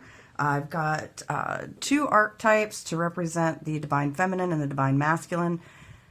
Divine Feminine, Divine Masculine exist in every human being. We should try to keep them balanced. One is typically more dominant than the other. So as we go through this reading and those in the future, just understand he or she, if I slip up and say that, I'm only referring to the energy, and it has nothing to do with how one identifies themselves. So someone that identifies as female could very easily see themselves in the Divine Masculine, and vice versa. Someone that identifies as male could see themselves in the Divine Feminine, and then somebody that identifies as binary, same thing, could see it in either one. Does not matter. What matters is the message, what resonates with you. Again, it's a general reading, so not everything will necessarily line up, but if it does resonate, we keep it. If it doesn't, we let it go. No big deal. So let's get into it. So let's take a look at the Divine Feminine first. We have the Village. And as I said in the other piles, I'm just reading from the book because I am new to working with this deck and I don't want to misinterpret anything. So Divine Feminine represented by the Village, which is the hometown, the family, the tribe. The Village presents us with a conundrum. On one hand, it's the place that feels most like home, a place to which you can always return. Nostalgia and comfort draw us back. On the other hand, it's the very place you must leave in order to grow. Around the village, an unspoken boundary exists, one most villagers do not want you to cross. Though some support your leaving, still you hear whispers of doubt as you venture beyond its borders, leaving them behind. The energy of the village is present anytime we feel restricted by a certain group, community, family, place, or ideology. It may have served us in the past, yet staying within its parameters will never satiate our thirst for life. Thank the village for all it has provided, knowing you will someday return. For now, the world awaits. When light, it represents intimate, rooted, intergenerational, and communal energy. When dark, small-minded, gossipy, trapped, and restricted energy. All right, and the Divine Masculine is represented by the bridge, the connection, the link, the gate. Bridges are built to connect two worlds. They create flow, allowing us to travel between realms, ideologies, and personalities. This archetype is the gesture of acceptance, of saying yes rather than withdrawing, separating, and saying no. When we cross a bridge to an unknown land, we are led magically into a new reality. We open up to otherness. Healing and communication are made possible. We enter a state of curiosity, wonder, and learning. The shaman, for example, creates the bridge between the everyday world and the sacred. This card asks us to study the connections between the seemingly disconnected parts of our life, relationships, ideologies, histories. Remember that a bridge can't be forced. It must be made with love, or its structure will not withstand the inevitable weather of life. When light, acceptance, magic, communication. When dark, lacking boundaries, forcing connection. Okay.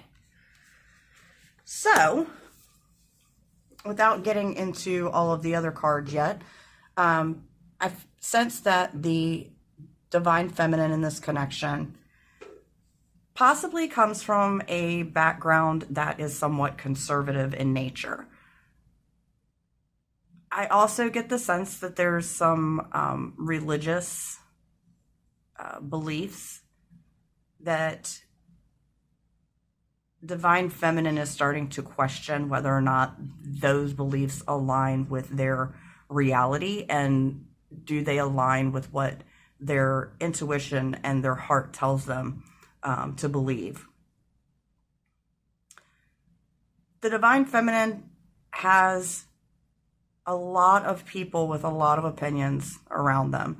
This has been a theme over all three piles. It has come up in at least once in all three piles. And I feel like Spirit is really trying to get that message drilled into our heads that it does not matter what other people think. It does not matter what other people believe. What matters is that we are being our truest and our most authentic self, and that we are living a life that aligns to our beliefs and what we know. And when we know better, we do better, is what I'm hearing. The divine masculine, I feel, is more into the ethereal and metaphysical, and is starting to, or has been walking a path towards enlightenment. The masculine really understands that we are all one, and that everything is connected. You know, just a very loving, accepting vibe coming from the masculine. Whereas the feminine feels very traditional and very just, I can't think of a word that doesn't sound funky, so I'm just not going to say anything. Let's just say conservative, traditional, more open, more new age, more spiritual versus religious. That's what I'm getting here. And for some of you, the representation of the rainbow, this could very well be somebody that is coming to terms with maybe their sexuality or their gender identity.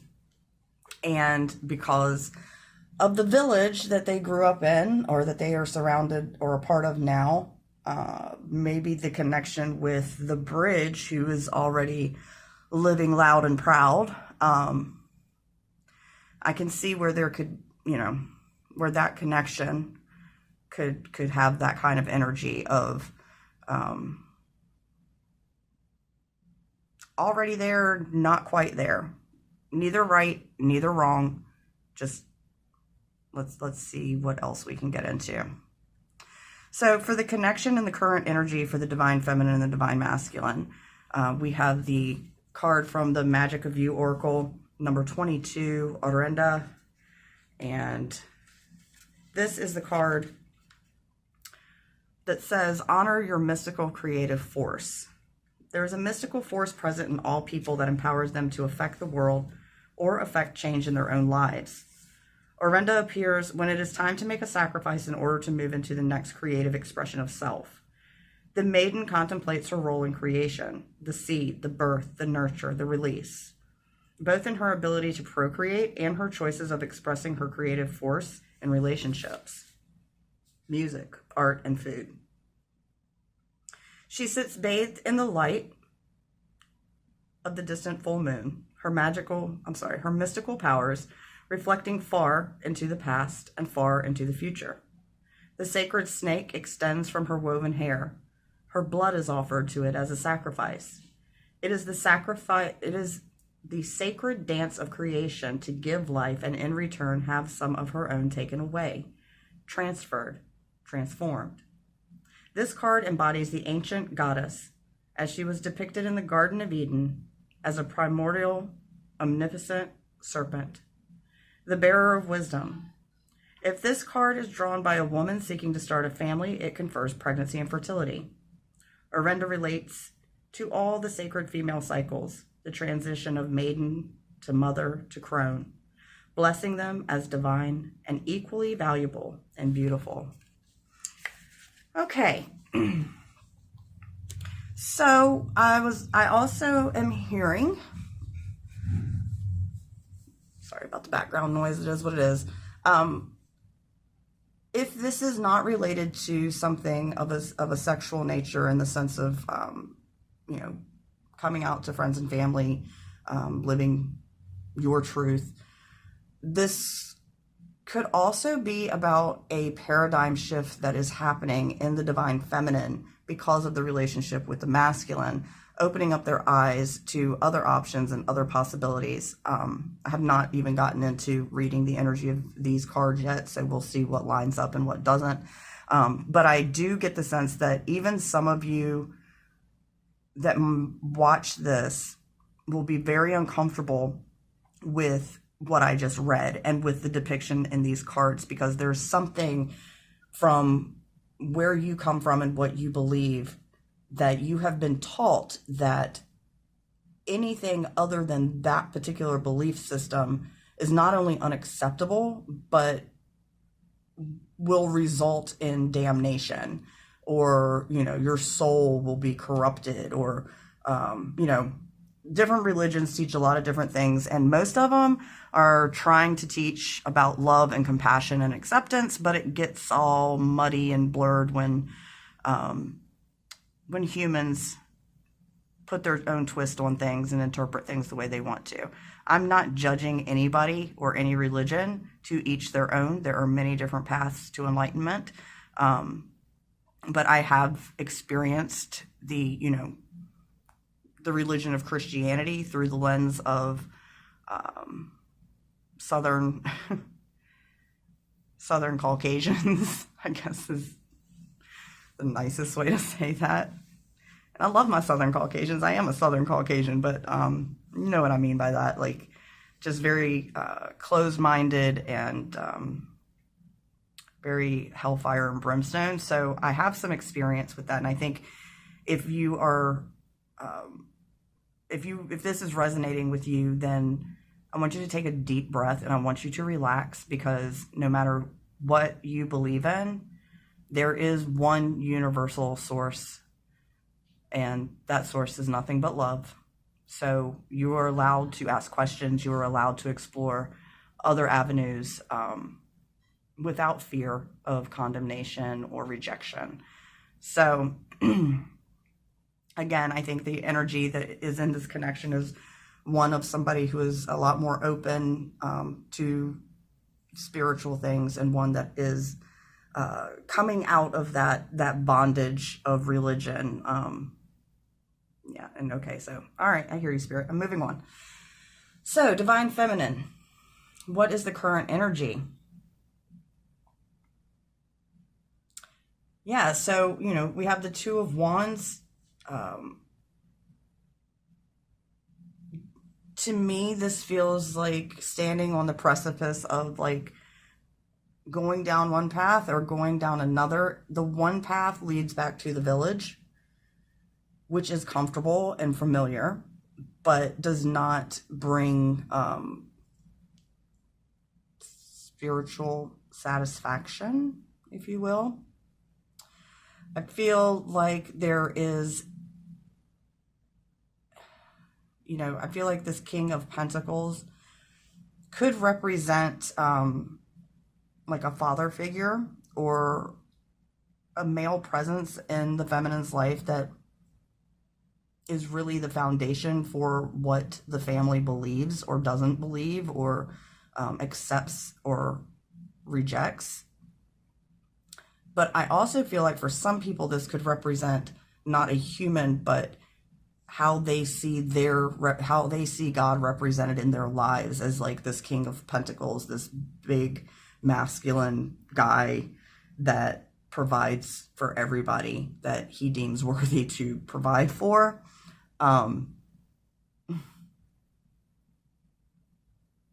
There's so much I want to say, but I'm going to keep going, Spirit. I'm going to listen to you this time and not go. Okay. But of course, this change of thinking and this questioning of beliefs that's coming from this connection with the divine masculine, if the feminine has not already been rejected or been told, like, look, if this is the way that you choose to live your life, then, you know, we're walking away. We don't want any parts of that.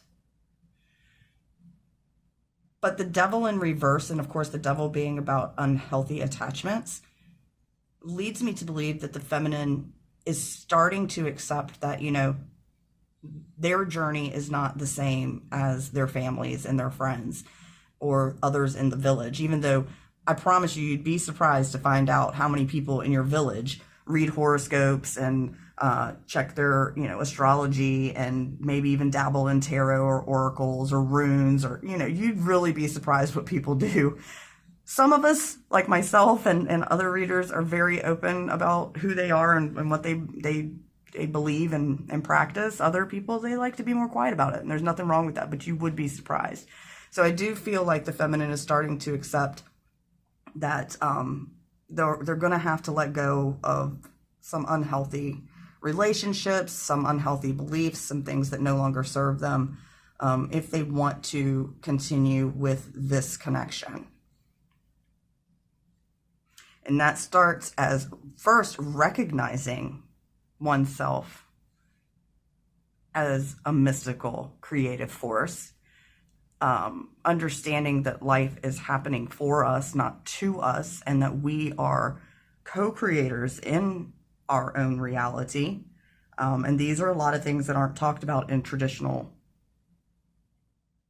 Judeo-Christian type religions. I do not know enough about any other religion to even speak on it, but in my experience, Judeo-Christian religion gives all the power to something higher than ourselves, when really that mystical creative force exists within us, and it's just sitting there waiting for us to activate it. And I feel a little choked up over that, because I feel like, good for you, feminine. Good for you, divine feminine. You are stepping into your authentic self, and you are going through something that I've personally been through, and that it can be very scary, and it can challenge you a lot emotionally. But you're going to be okay. I promise. Whew, okay, the divine masculine, the energy currently, high priestess, yes. Excuse me, this is an evolved divine masculine. This is somebody that has rejected the traditional teachings and the traditional religions, and made a choice very, you know, very definitively that they were going to operate in a new way, in a more magical way. I mean, you've got, you know, the wand and the fire and up in the heavens, and of course wands representing actions that are taken. So yeah, I feel like this divine masculine said no to everything that this divine feminine is trying to hang on to. So, of course, there's a little bit of tension that could be there. But I really do feel like this divine masculine has done enough work, or at least has enough working knowledge of operating on a universal collective level versus a solitary one God, you know, kind of thing. Again, not knocking any religions. Believe anything you want to. The truth of all religions is compassion and love and taking care of each other. And there's nothing wrong with believing in any of that. I do encourage everybody, though, to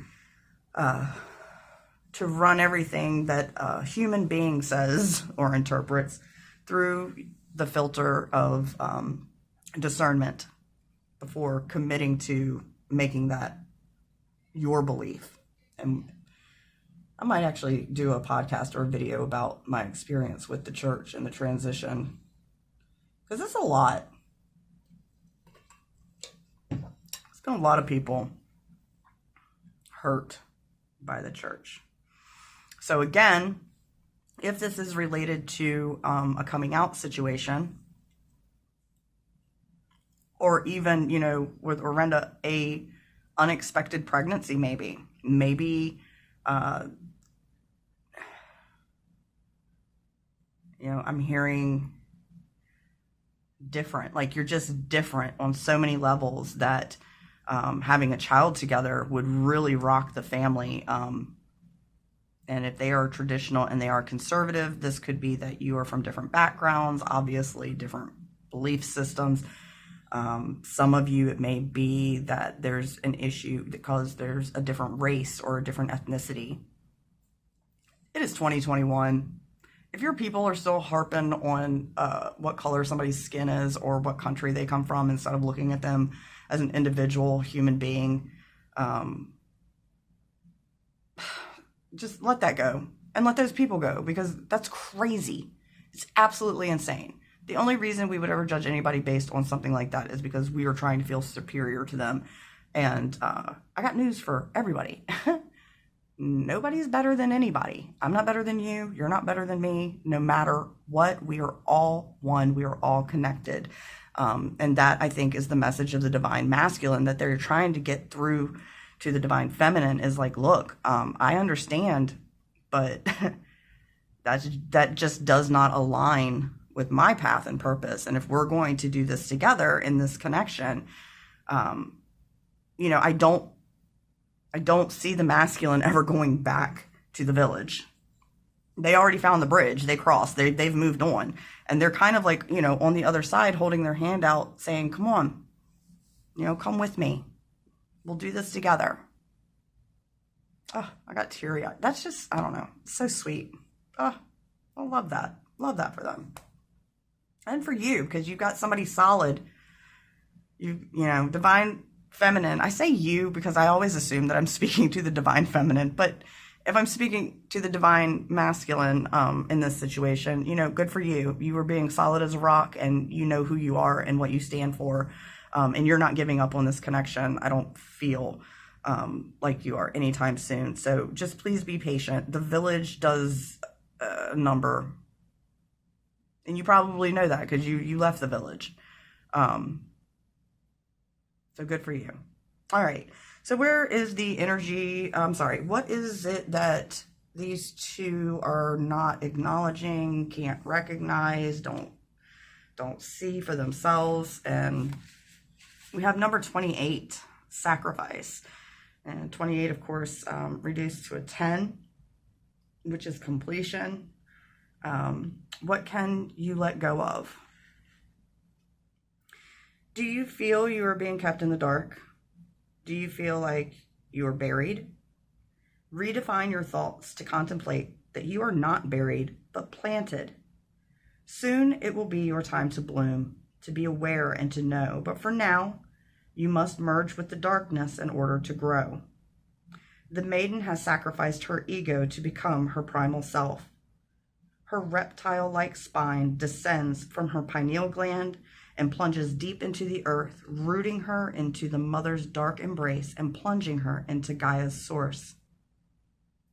Is she emerging from the earth or being drawn down into it?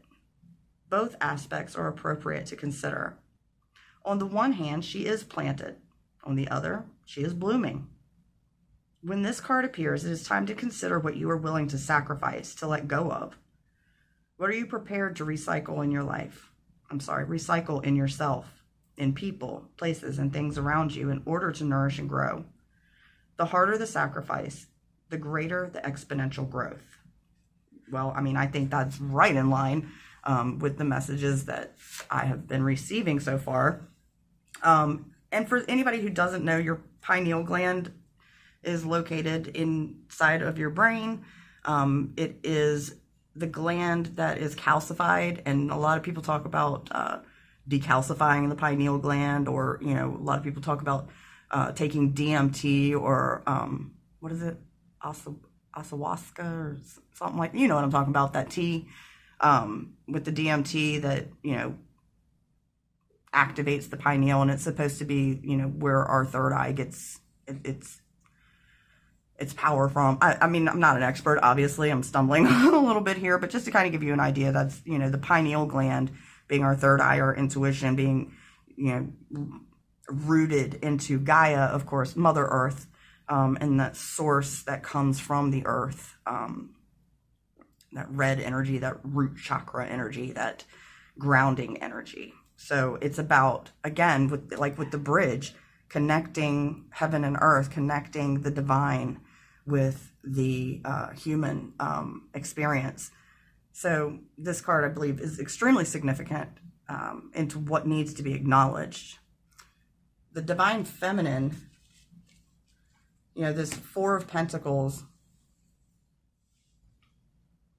feeling like they, feeling like they have to hang on to the village, but also knowing that there are so many other options and so many other choices that could be made that will ultimately bring them into that Six of Wands energy of, being proud of yourself, having accomplished something, having others look at you as somebody who they can look up to, and somebody that can, that has a story to tell. This person looks like they're coming back and they've got everybody around them welcoming them. And I guarantee you, if you sit down with this person, they're going to be able to tell you all kinds of stories about their travels and their experiences and the people they met. And I feel like the divine feminine is so caught up in this Five of Cups and this Four of Pentacles, trying so hard to hang on to what they know, which is only natural, that they're failing to see that, making other choices, making different choices, won't lead to destruction, but will lead to being uplifted and being, I'm hearing anointed. Some of you listening may have gifts of the spirit, which is, what drew you to this masculine energy of magic and wonderment and manifesting and abundance and all this cool stuff, that's happening over here in the universe that's not necessarily taking place in the village and the confines of some religions. And the divine feminine is making it so much harder than it needs to be. The universe wants to work for the divine feminine. And I think it's wild that there's this angel here. Let's take a look at it upright real quick. So yeah, there's this angel here, and upright, you've got all of these wands coming down, but this single angel with this single dagger is like, come on, bring it on. I got this. We can do this. Like, you have to believe in that, feminine. And I'm hearing, you can, sorry, again, I did it again. The divine feminine can spend its time fighting with the village and fighting with the family and trying to make this King of Pentacles something that it'll never be. Or the divine feminine can surrender. Ooh, my ear is ringing. Yes, we're on, hear that. You don't have to keep fighting. The universe wants to work for you, not against you. So you have to acknowledge that there are other choices, there are other options. Really, the world is your oyster. You just have to go out and get it. And instead of protecting what no longer serves you, take a chance and see where that takes you. And I think you'll realize that, as Gabby Bernstein says, the universe has your back. For the divine masculine, what's changing here? or what, I'm sorry, not what's changing, what aren't you seeing? What aren't you acknowledging?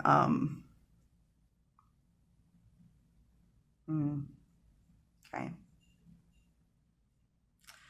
So in terms of sacrifice,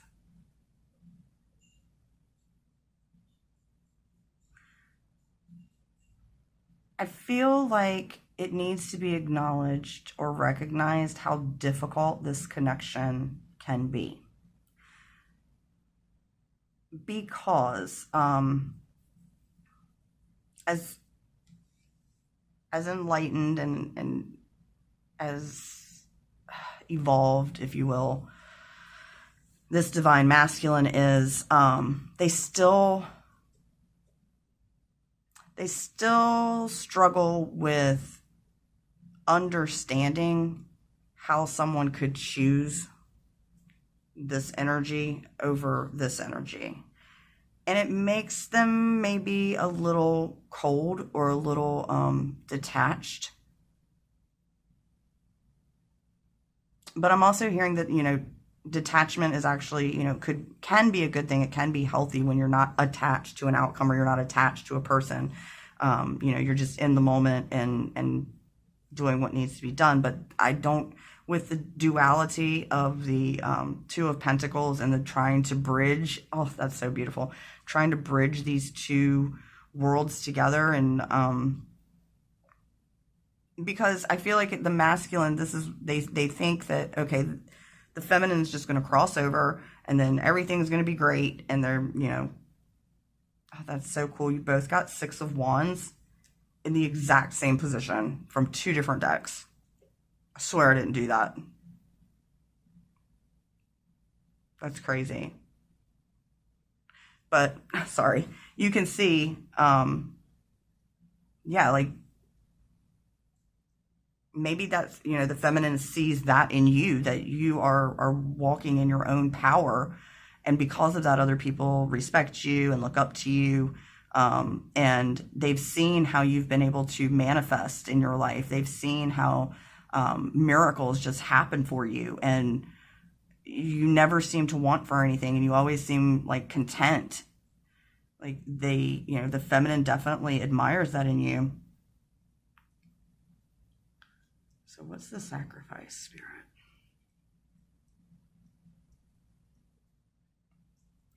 So, I mean, the sacrifice,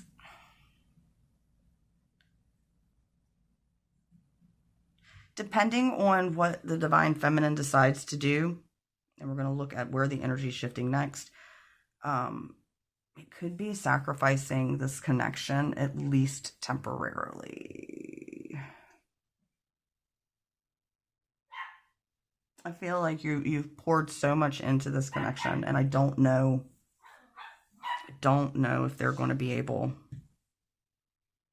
to get there. They might be. I don't know. Let's look. Let's see what's happening next. So where the energy is shifting, what's changing on both sides. We've got the connecting energy of euphoria, the number 9, honor yourself.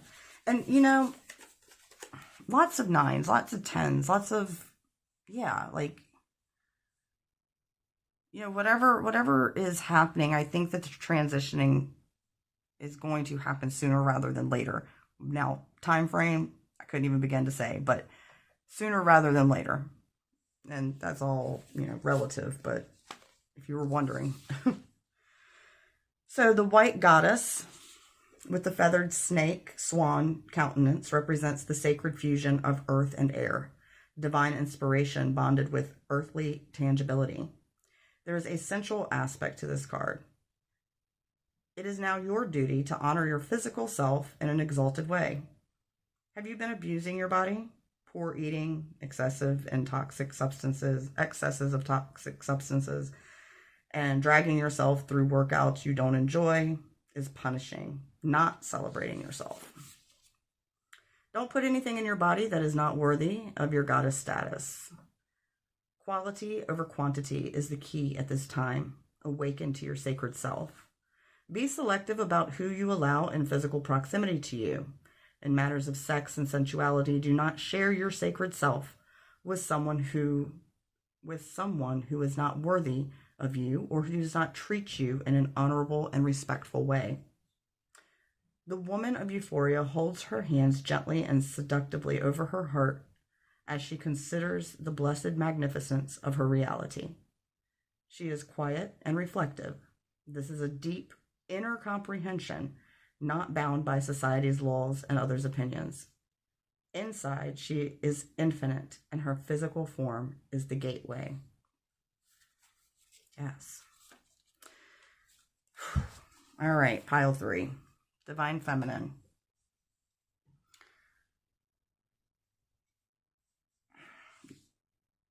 You have to be true to yourself if you're going to find peace and happiness. And Divine Masculine. Sometimes even the people that we love the most aren't good for us. And that doesn't mean this connection has to be severed, but I do think that there's a bit of overly optimistic energy. So, where's this energy shifting? 6 of Cups in reverse. 5 of Pentacles in reverse. 7 of Swords. And 4 of Wands. So, Divine Feminine, some of you just can't do it. Some of you just cannot leave the village. Some of you are so worried about what would happen to your families. Many of you may feel like you're responsible for them and their well-being, and that if you were to leave and go on this path, that you are somehow denying them of a better life, that it's selfish. And, you know, Euphoria is talking about honoring yourself. I just don't feel like there's a lot of self-love there and not enough celebrating yourself, and not... I'm hearing for some of you, it's just a refusal to commit to anything right now.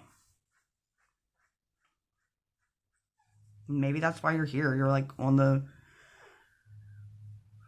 on the fence and you're just trying to get where you need to go. And I'm telling you, honor yourself. You're the only one who has to live in your skin. I promise you everybody else will be okay. They will figure it out. I promise. All right, Divine Masculine, 3 of Wands, Moon in reverse, Page of Cups, ooh, 6 of Swords in reverse. Okay. All right. So I feel the Divine Masculine is starting to focus more on the future and planning and what they are going to do to create the life that they want. And honestly, they're tired of this connection being a secret. They're tired of having to suppress their High Priestess energy, especially maybe when around the feminine's family and friends. I don't feel like this masculine is ready to step away. They are learning. They are learning how to love in this connection and hoping that their efforts will be enough to convince the Divine Feminine to leave the village and to, you know, move in this direction back towards the Divine Masculine.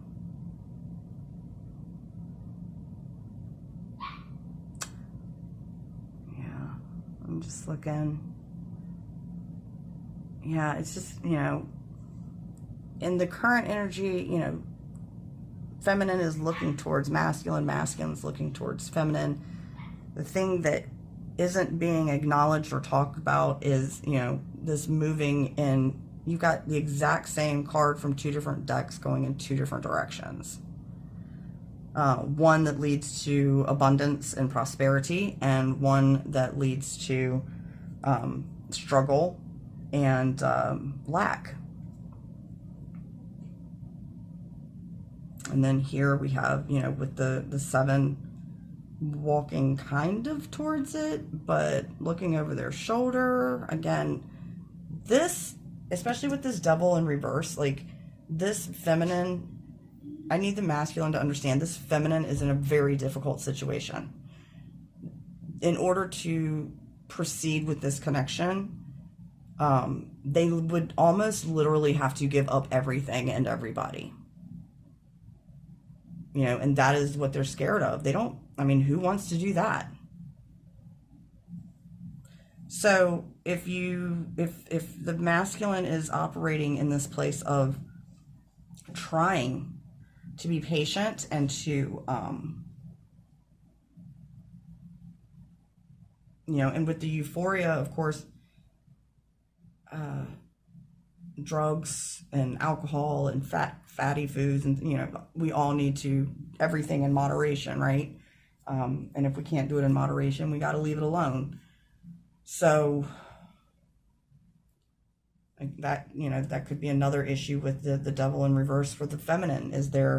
Are there addictions or bad habits that would also have to be released in order to step into this kind of divine energy? But the masculine is definitely hopeful that the feminine is going to figure it out and see the truth. Just remember, both parties need to be patient with the other, because you're seeing things through completely different lenses, and that makes it real to you. But not everybody has the privilege of putting on our glasses and seeing what we see.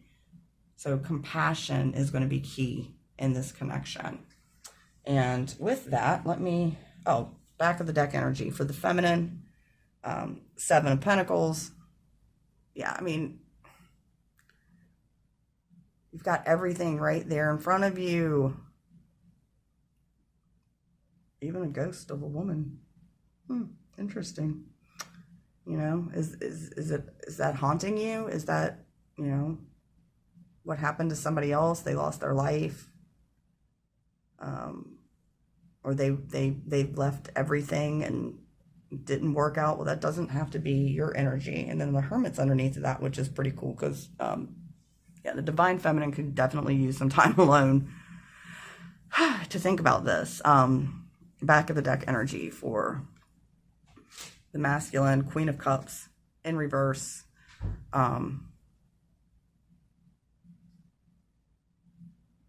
Try not to see what the divine feminine does as anything personal, or as a rejection or being shunned. That's not what this is. For all the work that the divine masculine has done, they need to work on stepping into that Queen of Cups energy and having compassion and a lot of mercy and a lot of grace for somebody trying to make this big transition. You know, some of us forget, or some of us had the privilege of being born into this type of energy and don't really get the whole, why is it so hard to walk away from? It's called programming, and in order to move on, you'd have to deprogram and reprogram, and it's a lot. So compassion is going to be key in this connection if you want to make it work. All right. Guidance for the feminine. You and your loved ones are safe. New moon in Cancer. Yes, just said that. You are safe. No matter what happens, you are safe. This isn't going to happen to you. Your loved ones are going to be okay. You may have a strained relationship. Some people you may lose a connection with altogether, but if they walk away because you are living your truth and living or stepping into something that resonates with you, then that's their problem. I know it stinks, but just Stop making decisions about your life based on how it affects other people. Please. And of course, every time I give a message, part of that is for me too. So you're not alone. We all struggle. And for the masculine, communication is key. New moon in Gemini. Absolutely. Communication is key. Don't assume that their actions mean one thing. Ask them. Don't assume that they understand what you're talking about. Don't assume that they have the background or the education or the experience to step into this new belief system or this new way of living as easily as you did, because everybody is different. So talk about what's going on. Get into that Queen of Cups energy and really listen to what is going on and try to empathize with it. Try not to judge it too harshly, but be encouraging and keep reminding them. And I think this new moon energy, that's crazy, because new moons, of course, are about manifesting. Both of you are trying to make this thing happen. That energy is there but it's going to take sacrifice, and it's going to take standing in your own power and honoring yourself. So past two piles, I've asked what the message would be from the divine masculine to the divine feminine, but I want to see what the feminine would say to the masculine if they could.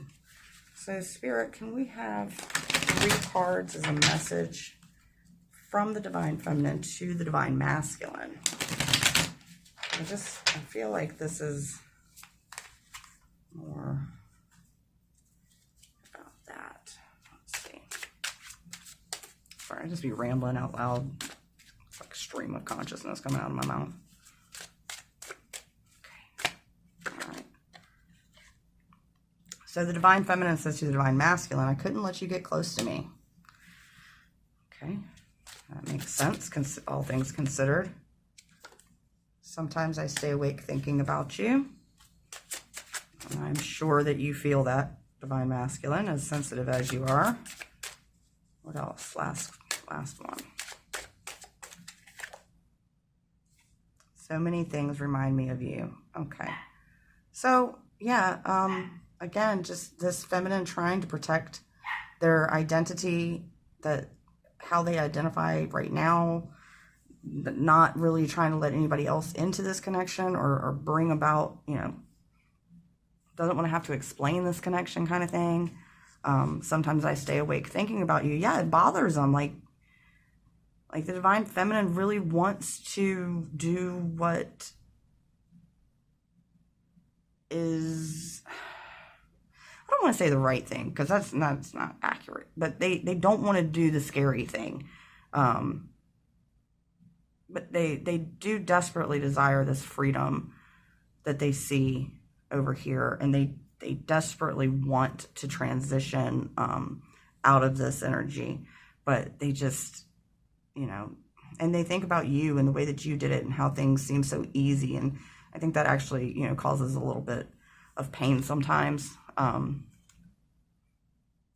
especially since so many things remind me of you. And if we are talking about a secret relationship, which I think maybe some of you are, so many things remind me of you. And it's like, think about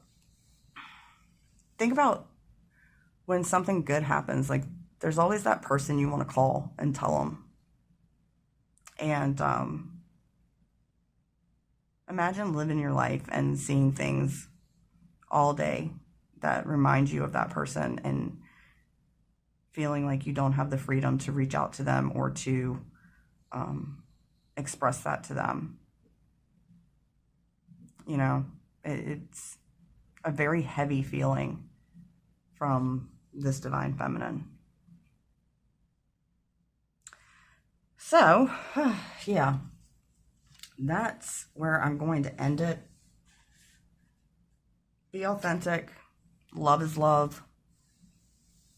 Have patience with each other, and I think everything's going to be okay. But let me know what you think. Comment below if any of this resonates with you. As always, if you could, hit that like button, subscribe to the channel. I'm going to have the intention of posting more and more videos. Just trying to figure out how that works while working a full-time job. But yeah, thank you for coming by pile number 3. This was awesome. It was very different than the first 2, and honestly, one of the best readings I've felt in a while. So you just hang in there and you're going to get through this. And until next time, later.